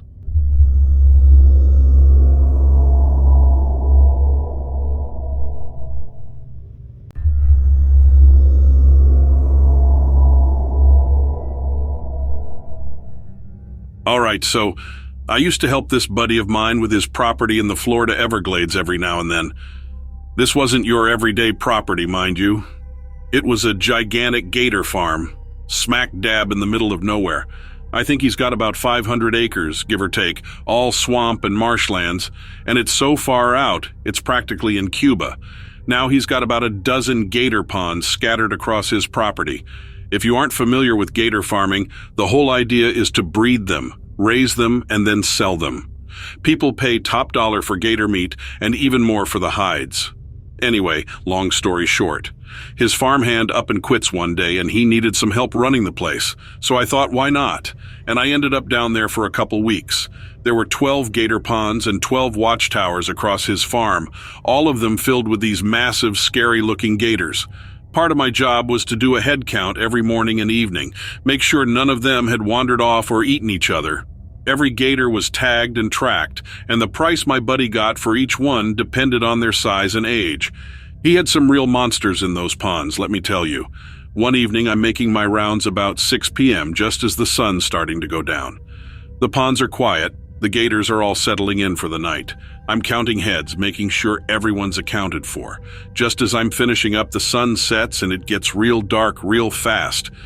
You know how it is in the winter. Sun goes down early, and there I am in the middle of the Everglades, surrounded by gators in the pitch black. I was about to call it a night when I heard this strange noise coming from behind one of the towers. Now, gators make all sorts of noises, but this was different. It wasn't the usual low grumble of a gator. It was something else, something I'd never heard before. I tried to shine my flashlight out towards the noise, see if I could catch any eye shine in the swamp, but I didn't see anything. I thought maybe my mind was playing tricks on me, but then the noise got louder. I tried to shine my light again, but it was too dim to see anything. I'd forgotten to charge it, and the battery was about to die. I was standing there in the dark, in the middle of a gator farm, with some strange noise getting louder and louder. Just when I was about to say forget it and leave, I heard it again, louder this time, and it definitely wasn't a gator. It was this eerie humming sound, vibrating the air around me, and it sounded threatening, in a way I can't really explain. Whatever was making that noise, it was out there in the dark, moving around, and it wasn't a gator. Now, I've heard stories about things in the Everglades, stories about big cats, panthers, things like that. But this didn't sound like any cat I've ever heard. The sound was like a vibration, and then it would turn into a kind of hissing noise. I decided right then and there to stay put in the tower and not risk running into whatever was out there in the dark. I always enjoyed helping my friend with his farm, but that night, I got more than I bargained for. As I sat there in the tower, that strange sound was getting louder and louder, and I was getting more and more freaked out. I tried to look out into the darkness, but with the moon just a sliver in the sky, it was almost impossible to see anything. But then, I saw something moving just outside the tower. Now I know this is going to sound nuts even to me, and I was the one who saw it. The thing moving around was massive, easily 7 or 8 feet tall, and it didn't look like anything I'd ever seen before. It looked like a cross between a human and, I don't know, some kind of prehistoric animal. It had a head that looked like a snake's. My heart was pounding so hard I could hear it in my ears. I was looking at something that didn't belong in this world, not in any world I knew at least. I tried to keep my breathing steady while I watched this creature moving back and forth out there in the dark. Its eyes were glowing, a sickly yellow color, and even though I couldn't see much else, I knew this thing was smart and dangerous. It was searching for something, and I had a sinking feeling that something was me. As the minutes turned into hours, I stayed hidden in the tower, praying this creature would lose interest and move on. But I had a feeling it knew I was there, and I didn't know how much longer I could stay hidden. I was kicking myself for not bringing a gun with me. I stayed crouched down, only daring to peek out every once in a while. After what felt like an eternity, I saw it stop and start sniffing the air. That's when something shot out from the undergrowth and started squealing. It was a wild boar, and the creature went after it like a bolt of lightning. The poor thing was squealing like mad, and then silence. It had been caught. I took that opportunity to make a run for it, to my truck parked about 100 yards away, and I drove out of there like the devil himself was chasing me. When I finally got back to my room, I was completely drained. I spent the rest of the night wide awake, going over and over in my mind what I'd seen, what it could have been. All I knew was I wanted to get as far away from that place as possible. The next morning, I called my friend and told him, "Look, I don't know what the heck is on your property, but I'm not sticking around to find out." So I left. I packed up my stuff and I drove away from that place as fast as I could. And let me tell you, I haven't been back since. I don't know what that thing was, and I don't really want to know. All I know is it's something I don't ever want to run into again. I mean, I've seen a lot of things in my life, but that was something else. Something from a nightmare. And it wasn't just the sight of it, it was the feeling it gave me. Like I was prey, you know? Like I was being hunted. But anyway, that's my story. I don't know if you believe it or not, but it's true. Every word of it. You can choose to believe me or not, but I know what I saw, and I know I don't ever want to see it again.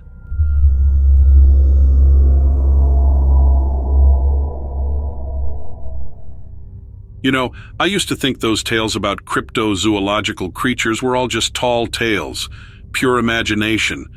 I mean, my little sister's obsessed with all those documentaries on TV about Bigfoot, Nessie, Chupacabra, you name it.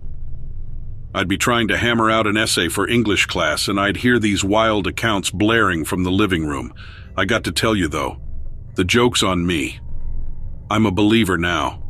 I had a run-in of my own, and boy do I feel stupid for doubting all those stories. Now here I am sharing my own encounter, and let me tell you, it's as real as it gets. This actually happened to me. So I just started working this new job at a 24-hour diner a couple of months ago. That's why I was up at all hours, since my shifts sometimes ended late into the night. Technically, I'm not supposed to be out in the woods past dark, but my parents weren't too fussed, and I figured no park ranger would really care. I was coming back from a late shift. We'd had a real rush around 2 a.m., truckers and all, and by the time I was heading home, it was nearly dawn. I had just dropped off a coworker whose place I'd never been to before. I was full of confidence, telling them it was no biggie when in reality, I wasn't sure how to get back to the main road from their house. Well, just my luck. I didn't know the way and I got myself lost. I felt like a real dunce for getting lost, but hey, that's life, right? Took a wrong turn somewhere and ended up on this really old trail that led deeper into the woods. I was looking for a clear spot to turn around in, but all I saw was a narrow, winding path with dense undergrowth on either side. Just a bunch of old trees and the occasional deer crossing the path, not much else. So there I was, driving and feeling more and more uneasy, and that's when things went from 0 to 100 real quick. I saw this figure on the road ahead and thought it was just another deer. Sure, I thought it was a bit strange that the eyes were glowing a bright green, but I didn't really think much of it. I've seen some deer with reflective eyes at night, so I figured it was just one of those guys. As I got closer, things were definitely getting weirder. I could now see that it wasn't just a deer. This thing was standing upright on two legs, its eyes still glowing that eerie green. The figure didn't move away as I approached, which was even more odd. So now I'm thinking it's probably just some prankster in a costume, trying to scare late-night drivers. But the figure remained still as a statue as I got closer, which gave me the creeps. As I neared, I started to really freak out because I could see it wasn't a human at all. Like, it was way too tall and its body looked all wrong. I was pretty sure I was about to crash into this thing. I wanted to veer to the side, but I was too shocked to move. Just when I thought I was going to hit this creature, I made the decision to swerve off the trail. But right before I swerved, the thing just disappeared. Like, one moment it was there, and then it was gone. My car has a sunroof, so I could see it wasn't on the road anymore, or in the trees above. So obviously what I almost hit was not a human or a deer, because it disappeared into thin air and left no trace behind. It must have been incredibly fast because one moment it was right there in front of me, and the next, it was just gone. Because I was so close, I could tell that it was really tall, and that's why its eyes were so high off the ground. I couldn't really make out the shape of it because it was dark and basically a shadow. It was just tall and dark, and those glowing green eyes, that's all I could really see. I sat in my car with it in park for what felt like forever. My heart was thudding in my chest and I was trying to steady my breathing. I made a U-turn right there on the trail. It was more of a three-point turn, really, and drove back the way I came. Somehow I eventually found my way home from there. The entire drive back, I was just scanning the trees for those glowing eyes, but I didn't see anything. Once I got home, I immediately tried to look up what I saw on the internet. Some people think that these creatures are just misidentified animals or optical illusions, and that's what people see. I'm not so sure about that. This creature or whatever it was moved like no animal I've ever seen.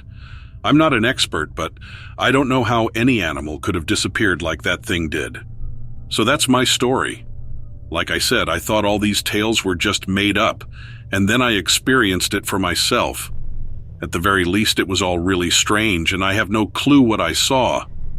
I'm just telling myself that it was some kind of rare animal, because if it wasn't, that really makes me question a lot of what I thought I knew about the world.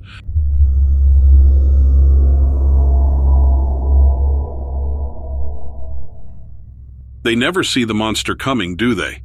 I always thought that was the weird part of these stories. It's always out of the blue, an unexpected sighting. Not for me, not exactly. I didn't see it coming per se, but I knew it was there. I was looking for it, and I had a trail to follow. There are reports in the southern United States of a large ape-like creature. The details vary as much as the legitimacy of each claim. When enough of those stories line up, however, that's when I investigate. There's a team of us, but normally these preliminary investigations are done solo. It's quicker and cheaper to send one team member on a plane than it is to pack up the entire institution. If one thing is true about our government, they're penny pinchers.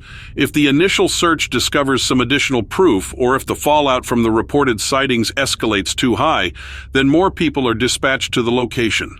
Those people came after my encounter. They came, they searched, and they found something just like I did. I can't speak to their journey, though. Just know at the end of all this, I'm confident that the thing I saw was taken away in a cage. I was following up on reports of the ape beast in a stretch of Texas woods. A hiker had been scared half to death, and an off-duty fireman had seen something indescribable through the scope of his hunting rifle. The two reports wouldn't have seemed related at all, except for one specific detail. They described a stench.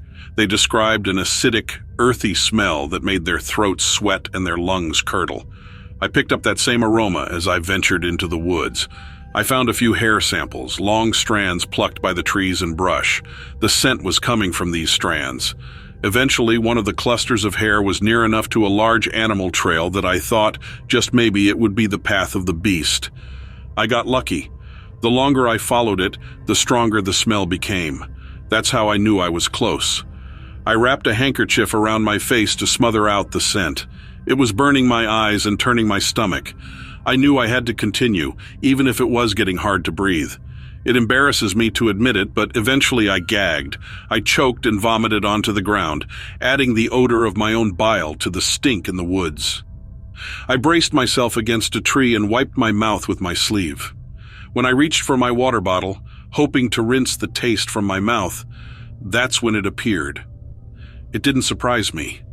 It didn't catch me off guard. If I was emptying the contents of my stomach, I was confident that I was practically on top of the thing. The sound of my retching must have drawn it out.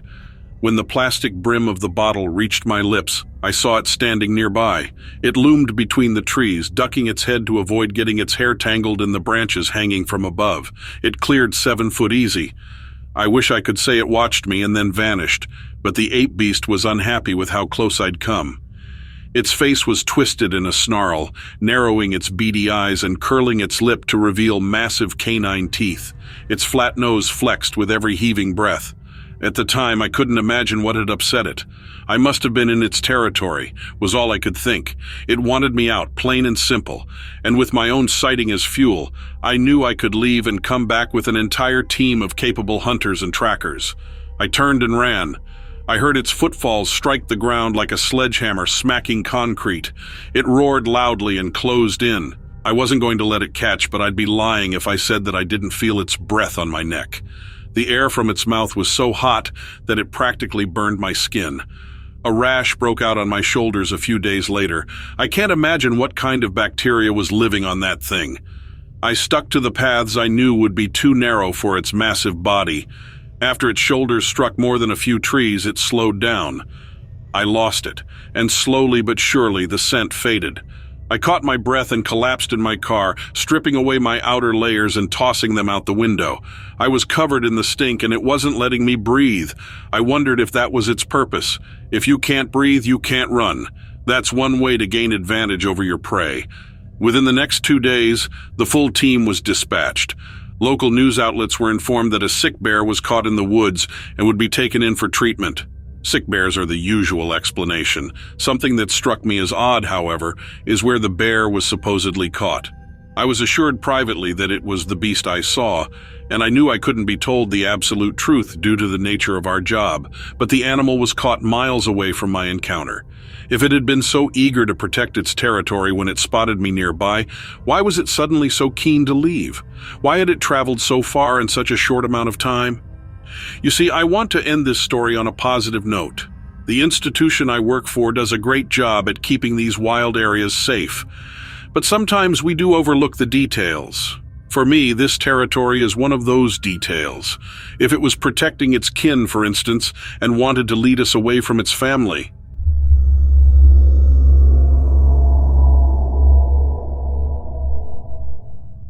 So I had this buddy named Dale. He used to live in the bustling city of Chicago, but he decided to move out to the wilds of Alaska. The nature, the wildlife, the fresh air, and all that, you know. Now Dale, he'd always been a city boy, so moving to a cabin in Alaska, that was a whole new world for him. His uncle had left him this cabin in his will. Dale thought it was a good chance to start fresh, you know. So he packed up his life, left his job, said goodbye to the Chicago deep dish pizzas, and off he went. He'd visited the cabin a few times before, of course. Every now and then when he got some vacation time. But living there? That was a whole other story. When Dale got there, it was pretty much how he remembered it. The log cabin, the lake nearby, the dense forest around. He started settling in, getting the cabin up and running. One thing Dale loved about the cabin was the beautiful view of the lake. He'd sit on the porch, drink his coffee, and just watch the stillness of the water. It was peaceful. But one day, he noticed something off. There were usually ducks and other birds on the lake. That day, though, it was empty.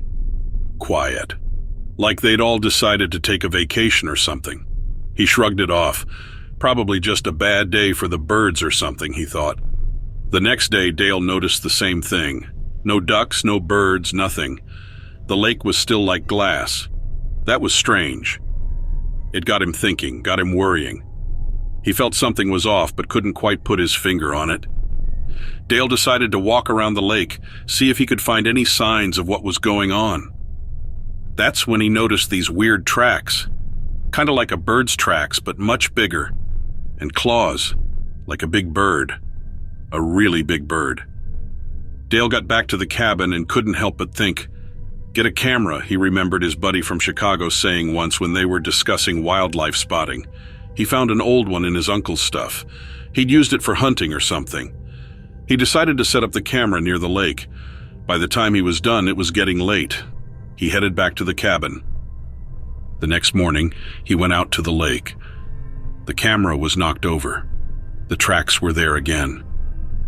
But this time there was something else. Feathers. Big black feathers. And lots of them. Dale felt a chill run down his spine. He picked up the camera and headed back to the cabin.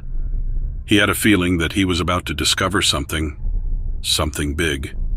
So, he gets back to the cabin. He hooks up the camera to his laptop. He's not exactly tech-savvy, but he manages. The camera had a bit of footage before it got knocked over. Now, the footage, it was all normal at first. The still lake, the occasional gust of wind, but then, late at night, something appeared. It was big. It moved like a bird, but it was too big to be a bird. It seemed to be looking for something around the lake, and then it got closer to the camera. And then, bam! The screen goes blank. The camera was knocked over, but Dale managed to freeze the frame just before the camera got knocked over. And what he saw, it sent chills down his spine. The creature, it had the face of a bird, a beak, but it also had these sharp teeth, and the eyes. They were glowing, even in the black and white footage. Dale sat there, staring at the frozen image. He didn't know what to think. He didn't know what to do. He was a city boy, after all. This was way out of his league. Dale finally shook himself out of it. He decided he had to do something. He couldn't just sit there and do nothing. He decided to call the local wildlife officer. Someone who might know what this creature was. Or at least, he hoped they would. Dale tried to explain what he saw. The big bird-like creature. The tracks. The feathers. He sent them the footage. The wildlife officer was stumped too. He'd never seen anything like it. He promised to look into it and let Dale know if he found anything. That night, Dale couldn't sleep. He kept thinking about the creature, the big bird with teeth. He wondered if it would come back. He wondered what it wanted. And then, he heard it. A loud, strange call. It was coming from the lake. So, Dale, he hears this call. It's unlike anything he's ever heard before. Like a bird's screech, but deeper. More ominous. He couldn't just sit there. He grabs a flashlight and steps outside. The night was darker than usual.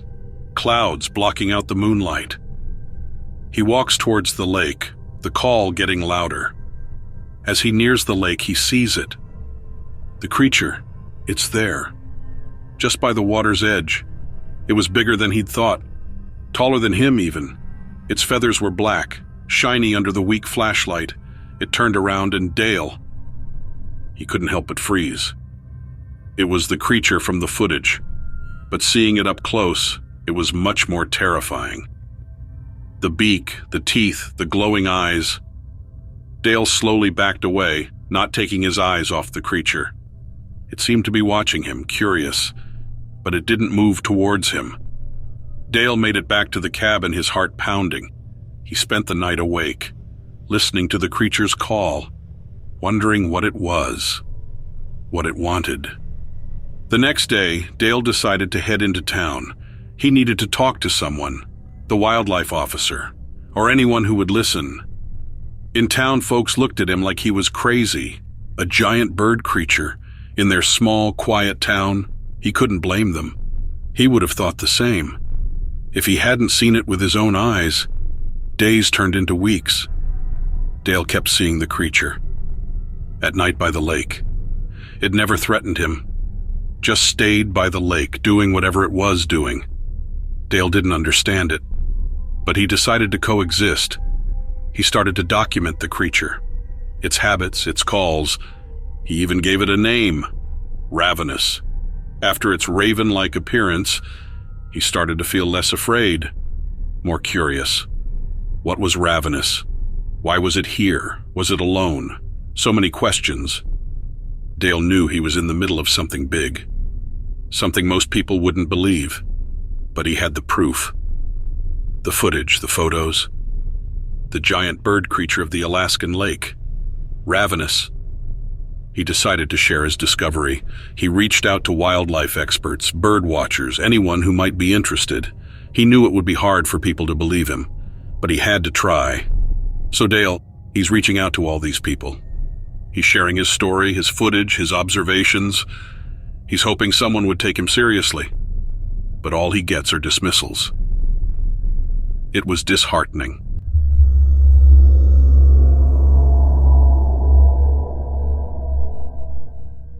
Okay, so here's the thing. I'm just an average guy, nothing special about me really. Live in a suburb just outside of Atlanta. Not a city dweller, but far from a country bumpkin too. I guess you could say I'm comfortably in the middle. Now, I'm not going to name the place. I mean, you'll have to forgive me for that, but the fewer folks who can trace this back to me, the better, right? I hope you get where I'm coming from. All right, so you know how these stories usually start off with some sort of landmark, right? In this case, let's say the landmark is the old water tower. For a long time, it was the heart of the town, pumping life into our homes, until it was abandoned. Now it just stands there, all rusty and silent, like a ghost of our past. But the thing is, that's not what this story is about. I mean, sure, the water tower is important, but the real focus is on what happened there, about 15 years ago. See, there was this time when people around town started talking about something weird happening at the water tower. Strange lights, odd noises, the kind of thing you'd expect in one of those late-night paranormal TV shows. And then, out of nowhere, the water tower just collapsed, just like that. No warning, no signs, just fell to the ground one night.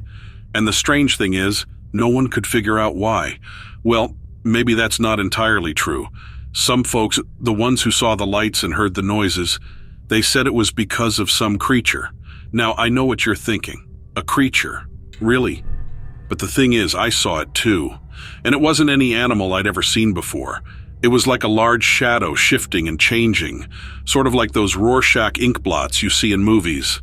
And the eyes, those glowing red eyes, they'd pierce right through you. After the tower fell, the creature just vanished, like it had never been there at all, but I remember it. I remember what I saw. Now here's where things get a bit weird. I've been working at the local library for a while now. I know, not the most exciting job, but it pays the bills. And every once in a while I get to go through old newspaper clippings. So, a couple of months back, I was going through some stuff about the water tower, and there it was, a report about our shadow creature. The report was chilling. It read, "I thought there was a wild dog in my backyard, but when I went out to see, it wasn't a dog. It was this huge shadow, constantly changing its form, and those red eyes, they stared right at me." That's not all, though. When I tried to find the person who had written the report, I found out they had died a few days after the water tower collapsed, and that's not the only one. Every single person who had reported seeing the creature, they were all gone. Accidents, illnesses, you name it.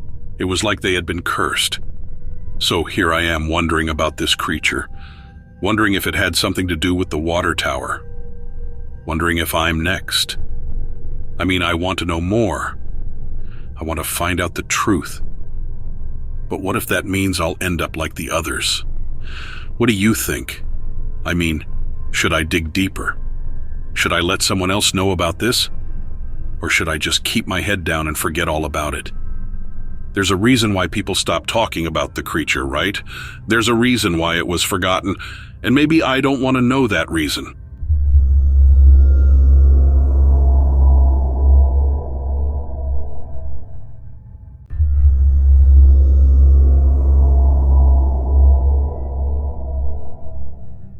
All right, so this takes us back to the late 80s. I was just starting out as a young cop in this small Midwest town. Kind of the place where everyone knew everyone, you know?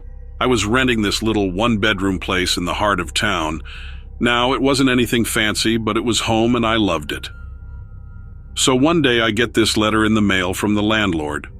Turns out he's selling the building and I've got a month to find a new place. You can imagine how that felt. I was panicking, didn't know where to look. And then there was Joe.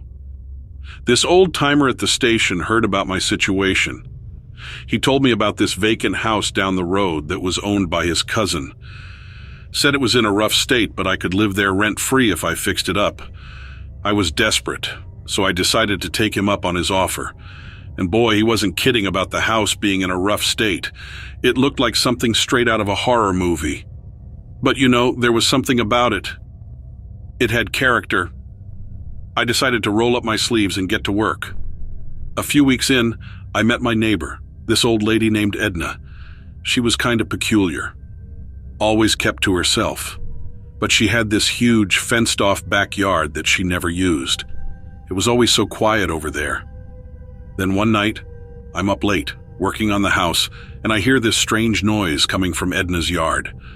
I ignored it at first, but it kept going. So, I decided to check it out. It was late, around midnight. The town was quiet, but this noise was unlike anything I'd ever heard. So curiosity got the best of me. I decided to go over and see what was going on. As I walked towards Edna's fence, the sounds got louder. It was a growl, but not like a dog or a bear. This was deeper. It sounded ancient, like something from a time long gone. I reached the fence and peered over. The yard was dark, except for this dim light coming from a small shed in the corner. And in that dim light I saw it. This massive, hulking figure hunched over something.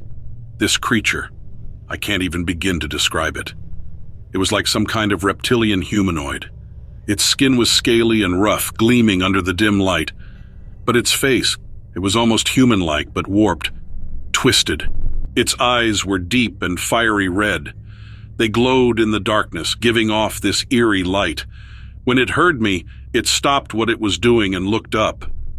It had this look. It was almost like it was annoyed at being disturbed.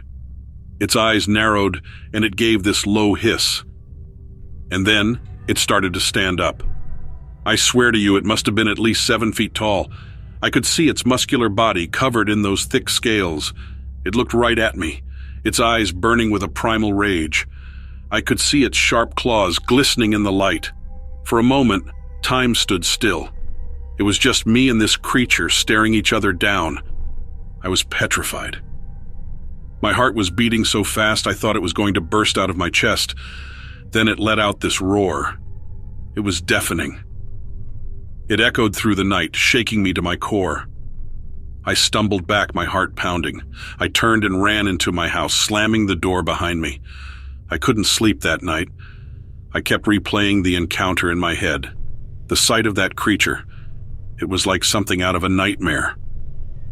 I went over to Edna's the next day and she had no idea what happened. There was nothing in her backyard.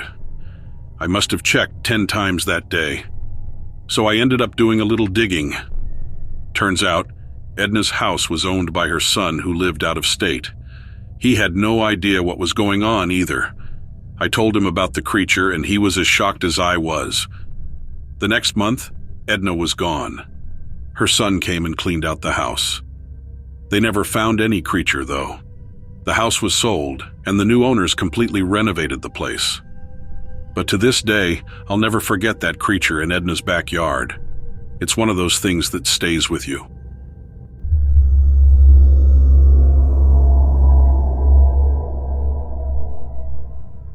So, there I was working at this bird sanctuary in Central Oregon. We were trying to keep tabs on the population of great gray owls in the area. They were quite scarce in the area a couple of years back, and we were busting our chops to help them bounce back. Now let me tell you, these owls are a headache to track. They're nocturnal, elusive, and getting one tagged is like threading a needle while riding a roller coaster. Imagine a cat, but with wings and a beak. This mission had me out in some rather desolate wilderness spots, and often I was flying solo. This was one of those solo missions. dead of winter. I had a few baited traps set up in areas we'd spotted the owls on trail cams. Not easy birds to lure, mind you, so I wasn't betting on a jackpot. But I had to check on them just in case we got lucky. The path to these traps was a treacherous one, only manageable with a snowmobile. There were 3 traps to get to. 2 nestled deep in the forest and 1 across a frozen lake. Now the budget we were working with wasn't exactly lavish, so I was stuck with this snowmobile from the 80s. But hey, it was lighter than the modern beast, so I felt somewhat safer taking it over the lake. First, I inspected the traps in the forest. One was empty, and the other held a curious raccoon. I let the raccoon go and set my sights on the lake. I had to make my way out of the thick forest, across a frozen field, and then navigate down a hill to the lake. There was a creek nearby that usually froze over in winter, but I didn't have to cross it. As I reached the open field, I got this weird feeling. Can't quite put my finger on it, even in hindsight, but something was off. I shrugged it off and pressed on. I did have this urge to turn back, but I had a job to do, couldn't just leave a trap unchecked. I knew I was near the lake when I saw the blue ice gleaming in the sunlight, the only contrast in the otherwise white, snow-covered landscape. I parked the sled near the trap. I couldn't spot anything inside, but there was this foul smell in the air. We use mice as bait in the traps. They do have a certain smell, and the owls are drawn to it, but this smell was different. It was putrid. I scanned the area for any dead animals, but there were no signs. Usually when I roll in on the snowmobile, anything with legs takes off. But if you look closely, you can usually see tracks scattered around. But this time, there was nothing. The only tracks I saw were the ones I'd left when setting the trap a couple of days prior. I was about to hop back on the snowmobile and get going. That's when I spotted something. A pair of eagle talons just barely visible through the snow. They were about 30 yards from my sled. We do have eagles in Central Oregon, but they're a rare sight. This looked like detached talons or a carcass. It hadn't flown away when I arrived, so I assumed it was a goner. Finding a pair of eagle talons is quite a find, and I thought I'd take them back to the sanctuary. But as I got closer, that rancid smell hit me like a freight train. It's not like a dead animal in winter to smell that bad. That should have been my cue to bolt, but curiosity got the best of me. I really wanted those talons, you know. As I started to approach what I figured was an eagle carcass, something shifted beneath the snow. I took a step back as soon as I saw it move, but it was tough to navigate quickly through the snow. The creature that rose from the snow did so slowly. It moved like it was ancient. Its bones were making these cracking sounds. It was horribly thin, barely more than skin and bones. I was amazed it was even alive, given its condition. It had its back to me when it rose, so I hadn't seen its face yet. Its feathers were pure white. I thought it must have some kind of albinism. I quickly returned to my sled and started it up. The eagle was close enough that I wanted some distance between us, just in case it decided to attack. That's when it turned around, and I can't begin to tell you how petrified I was. The creature was feathered all over except for its face. Its face was just bone, stripped of skin. I couldn't see any eyes in the dark sockets, but when it turned to face me, I knew it saw me, eyes or not. I didn't see a beak. I don't think it had one. There was a flap of red flesh hanging down from its throat. I guess that was its tongue. I was so terrified that I was fumbling with the ignition on the snowmobile.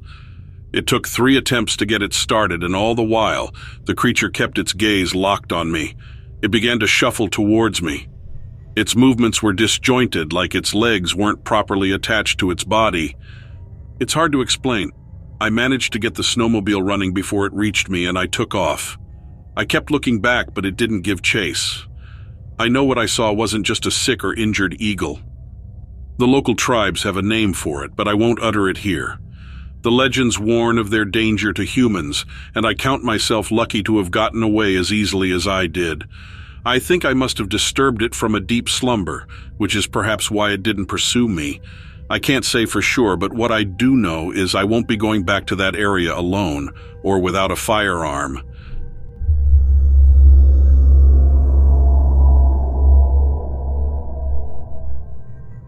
I want to share with you an experience that happened to me and my dog Sparkles one night while we were out for a walk. I am not a young woman, though my mind is still sharp and have lived in this town for most of my life.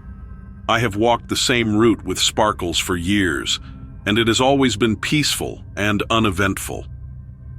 However, one night, something happened that changed my perception of the world around me.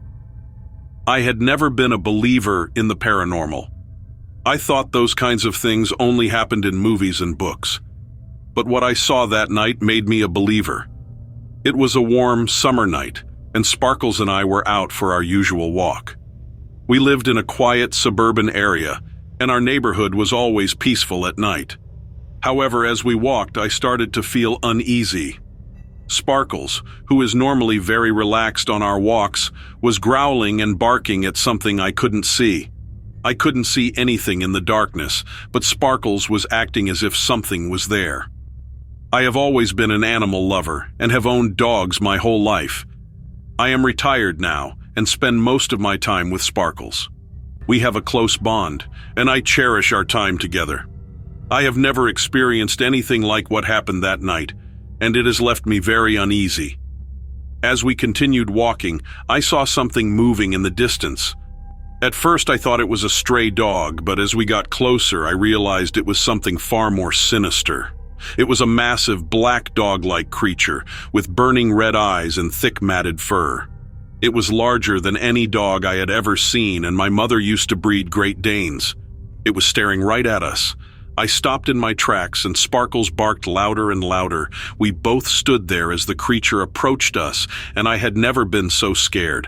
It was so close that I could feel its breath on my face. I could see its teeth, and they were long, yellow, and sharp. The beast started to circle us, and it had a deep, bellowing growl. I held on to Sparkles' leash, trying to keep her as close to me as possible. It seemed to be toying with us, waiting for the right moment to strike. It was a truly terrifying experience, and I thought it might be the end for me and Sparkles. Suddenly, I heard a group of people calling out to me. They were a couple of teenagers who were out for a walk. They had seen the awful creature and were trying to help us. They yelled and ran at the creature and threw rocks in its direction. Thankfully, this worked, and the creature ran away. I was shaking and couldn't believe what had just happened. Those nice kids helped me back to my house and sat me until I calmed down. I was afraid to go outside after that, and I couldn't sleep for days. I couldn't stop thinking about what had happened and the fact that Sparkles and I had come so close to being attacked. The strange creature could have easily killed us. I felt lucky that we had escaped with our lives. I started to research what I had seen and came across something called a hellhound. I learned that they were supernatural beings that were often associated with death and the devil. It was a chilling discovery. I wanted to know more about the hellhound and why it had come after us. I did a lot of research on hellhounds and paranormal creatures in general. I learned that hellhounds were often seen as harbingers of death, and that their appearance could be a warning of imminent danger. The experts I spoke to were intrigued by my encounter and asked me to describe the hellhound in detail. They seemed to think that it was a unique encounter, and they asked me to keep them updated if I had any more sightings. I also learned that hellhounds were said to have a connection to the supernatural, and that they were often seen as guardians of the underworld. I couldn't believe that I had come face to face with such a creature. As I delved deeper into my research, I found out that there had been other sightings of hellhounds in the area. Some people claimed to have seen them lurking around graveyards and cemeteries. I was amazed to learn that I wasn't alone in my encounter and that other people had seen these creatures too. Since the encounter, I have been more cautious about walking Sparkles at night. I never go out without a flashlight, and I keep Sparkles on a tight leash. I have also been in touch with the teenagers who helped me that night and thanked them for their bravery. We have become friends and often take walks together. I am so grateful that I had Sparkles with me that night. She may have saved our lives by alerting me to the hellhound's presence. I am also grateful for the experts who helped me understand what had happened. The encounter has left me with a deep sense of awe and wonder at the mysteries of the universe. I have continued my research into the paranormal and have even started journaling about my experiences. I have found a new passion for the unknown and the supernatural. I now know there are things out there that we cannot explain that go beyond our understanding. I feel lucky to have seen something so rare and unusual, and I'm much more open-minded now. I hope this inspires others to be more aware of the world around them and always be on the lookout for the unexpected. Life is full of surprises and we never know what we might encounter. It is up to us to be prepared and to stay curious.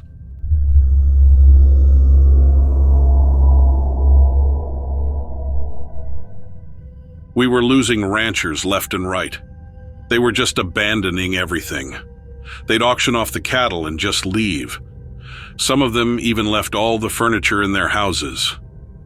It was becoming a ghost town. Only about 20 years ago, there were at least 15 huge cattle ranches in the area. Now there are 2, and no one is talking about why. Whenever someone left like that, the county had to auction off their land. It would go for dirt cheap most of the time. Sometimes some poor schmuck would buy it, but they'd be moving out soon after too. Most of the time it just sat, but we still had to go through the process. I was working for the local police force, and it was mandatory that one of us had to go out there and clear the area when we had an abandonment. I remember the first time it happened, nobody in the force knew what we were supposed to do. Nowadays, it was normal practice. One particular case hit pretty close to home. It was a rancher and his family that, like the others, just up and left. He made a call into the county office and said to just auction everything off. He didn't care what he got for it. He just wanted it to be gone. He and I went to school together back in the day, and we remained good friends over the years. I knew he was having trouble at the ranch, losing livestock to wolves and bears, but he didn't say anything apart from that. He and I would meet for lunch a couple of times a week at the local bar and grill. It was the only restaurant in town that served halfway decent meals. One of the cons of small-town living. Over the last few weeks, I could tell something was bothering him, but he didn't bring it up and I didn't pry. When he and his family left in the middle of the night, I was shocked. I had lunch with him just 2 days prior, and he never mentioned the possibility of leaving, nor did he stop in to say goodbye. I drove out to his ranch to get everything sorted. It looked like they took as much stuff as would fit in their 2 vehicles and just left the place. Again, that's pretty normal around here, but it felt odd since it was a close friend. I called him when I was out there, but it went straight to voicemail. I asked if he wanted me to pack up anything from the house to ship to him and left it at that. I got a phone call back almost immediately. He asked if I was at the house and I said yes. He asked if I was alone and I said yes. He told me that if I had to be out there, to bring someone else with me and under no circumstances, to go out there at night. I tried asking what he was on about, but that's the only information he would give me. We auctioned off the livestock the following week and sent him the money they brought. I hadn't had any more communication with him since the phone call, but something wasn't sitting right with me. He had left a lot of personal belongings in the house, and we were scheduled to start cleaning it out on Monday. I decided to go over there after work on Friday night and pack up a few things I knew he'd want to keep so I could send them out to him after he got settled. The drive up to the ranch was quiet and the sun went down like a rock, leaving me in near total darkness. The moon was just a sliver, so it was really truly dark out there. I can't say I didn't have some hesitation after the phone call from my friend, but all I had to do was walk maybe 20 feet from my car and into the house. I wasn't going to mess with any of the farm equipment in the sheds. Those were all going to auction. I was just there for his personal belongings. I was maybe in there for an hour before I heard something outside. It sounded like something was moving around out near the cattle fences. There were no cattle out there, but something had definitely broken in. I had my gun with me, but I wasn't about to go out there in the dark and startle whatever predator was looking for an easy meal. I picked up the pace and tried to pack up what I thought my friend would want as quickly as possible. I didn't know what was out there, but I didn't want to hang around long enough for it to wander towards the house. However, I wouldn't have such luck. About 30 minutes from the time I heard something banging around the fences, I heard it walking around outside of the house. Its footfalls sounded like a bear. Sometimes I could hear it on 4 legs, sometimes on 2. I hoped the bear would leave if I waited it out, but it didn't look like that would be the case. The animal started getting more aggressive and was clawing the siding off the house. I heard it hop up onto the porch and bang against the windows. I kept myself out of sight so it couldn't see where I was. And then it went to the door and tried to turn the handle. Now, it's not uncommon for bears in national parks and popular campgrounds to figure out how to open doors, but it's very strange for a bear in a rural area that doesn't come into contact with humans. The animal kept jiggling the door handle, and I finally got up to see what I was dealing with. I turned on the porch light, and I couldn't believe my eyes. It was a gigantic white wolf stood up against the door. It was the size of a grizzly bear. And here's the thing, it didn't haw paws like a wolf. It had hands.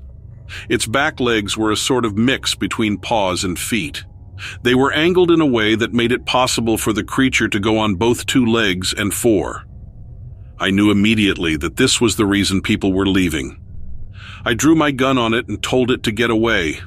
It didn't seem bothered by me or my threats, but it did get off the door. It hung around the porch for a moment longer before disappearing into the shadows. I can't tell you how afraid I was to walk out of that house to my car that night. I've been on this job for years and nothing has ever quite made me feel like that before. I don't know what the creature was doing out there, if it was just looking for an easy meal or if it was trying to scare people off its land. I think the latter, but I really couldn't say. I can say that there are monsters out there in the wilderness that aren't in any encyclopedia books, and they are better left alone.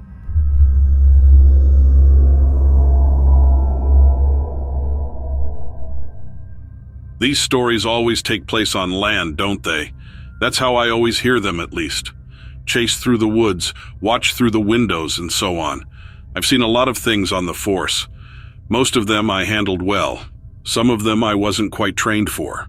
My real problem was the day that I encountered something on the lake.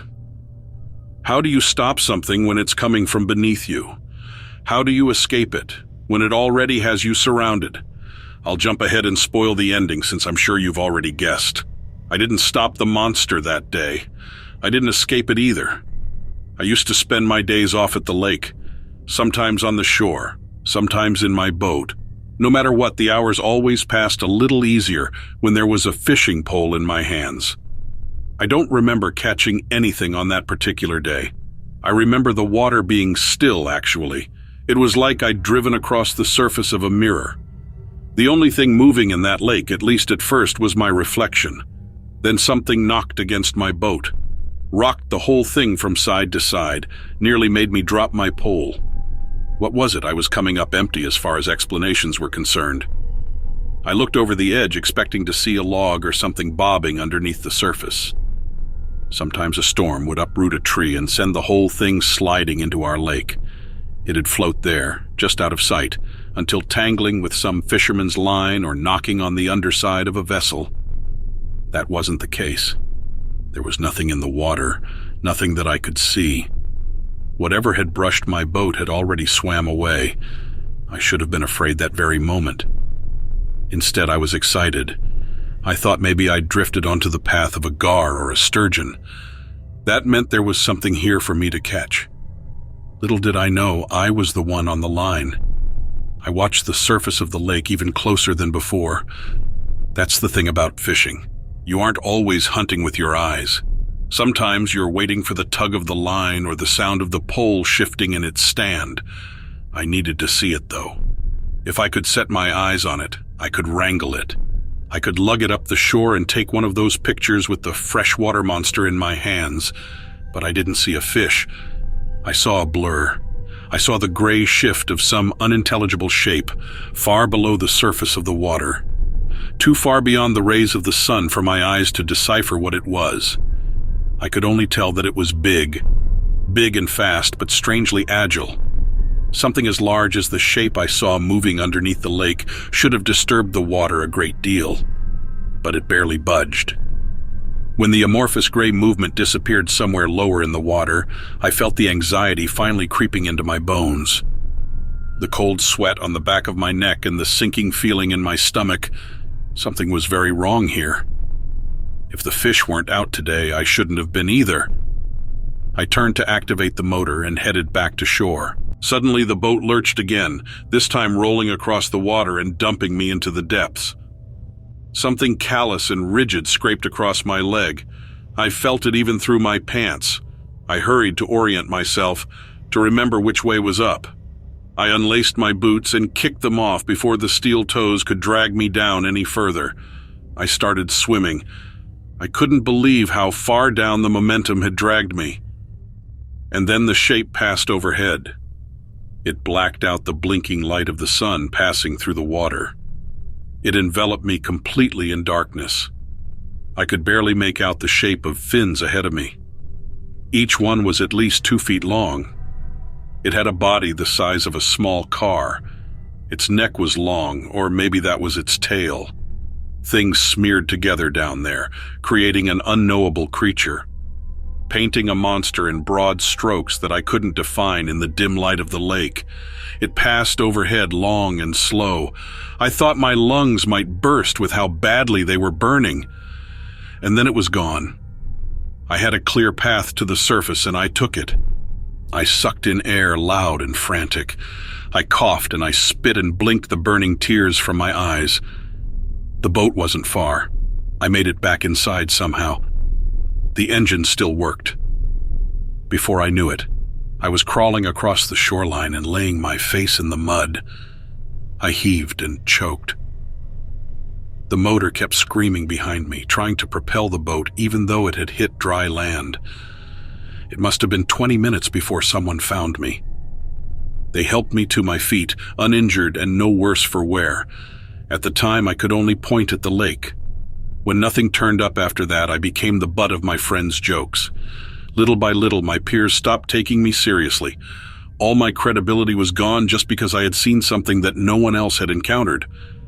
I got stuck with the undesirable jobs.